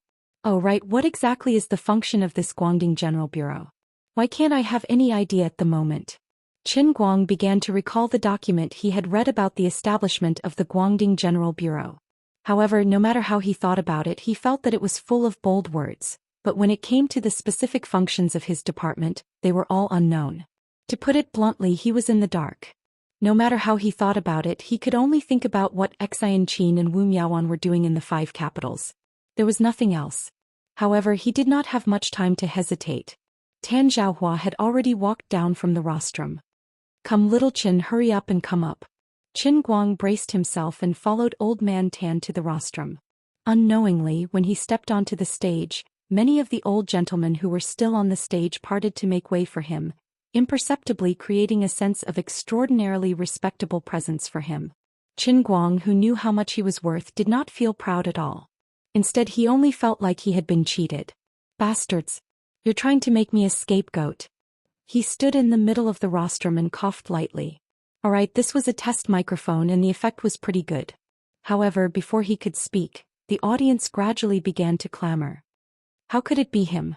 Heavens! So it's him. This Guangding General Bureau is incredible. No wonder they have the courage to talk to us now. So the Wen family has already gotten so close to these people? In the crowd, the sword-wielding nun's expression was calm, as if she had already expected this. She sighed and said, I don't know if this is a blessing or a curse for this young man. The beautiful woman in colorful clothes was carefree. It's a blessing if he can endure it. If he can't, then he's trash. Who told an ordinary person like him to mess around with the daughter of the Wen family? But I think he looks like he has a card up his sleeve. Of course, that little girl has her eyes set on the top of her head. Even if a man who can catch her eye doesn't cultivate inner force, there should still be something special about him.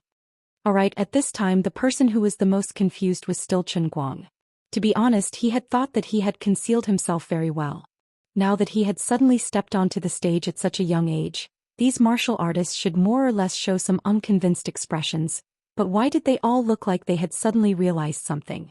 It was as if they had known him for a long time. This feeling was very strange and annoying. It was as if he had sung a folk song in the shower and thought that no one would know, but in the end it was broadcasted to the whole world. It was so embarrassing. Why does it seem like everyone knows who I am, but I am the only one who is kept in the dark? Greetings, Mr. Chen.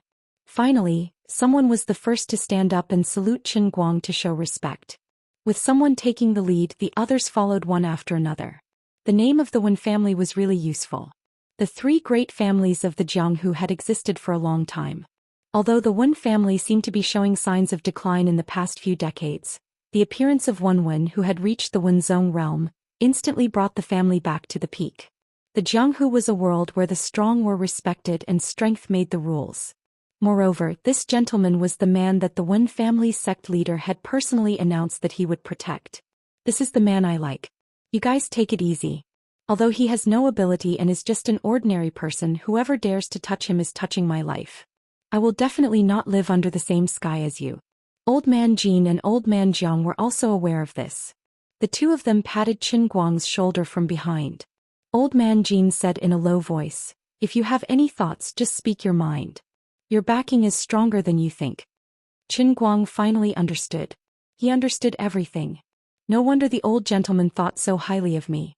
It seems like you guys believe in Wen Wen's taste. I say, have the 2 of you ever thought that since the old man has taken a liking to Wen Wen, he would still be able to hook up with your granddaughter? No, one must have released some other information. However, there was no time to pursue it now. Let's deal with this matter first and ask about it later. There was no other way. He could only bring out the aura he had in the sea of time. He raised his hands and slowly pressed them down, indicating for everyone to be quiet. When the hall was completely silent, he slowly said, "Hello everyone, it is a pleasure to meet you." No. This opening was too lacking in aura. I am Qin Guang, the first director of the General Directorate of Guangding, Qin Guang. I look forward to your guidance in the future. Alright, it was still lacking in aura. Everyone here comes from all over the world. It is fate that we are able to meet here. Very good. The aura was slowly rising. In the past many years, you have mostly dealt with the Special Affairs Bureau. In the future you will have to deal with me. The eyes of the many old men lit up. This was the feeling they wanted. You're tuning in to the Zhou Xian's Legacy YouTube channel. Don't forget to subscribe and join us on this journey to catch the most captivating stories.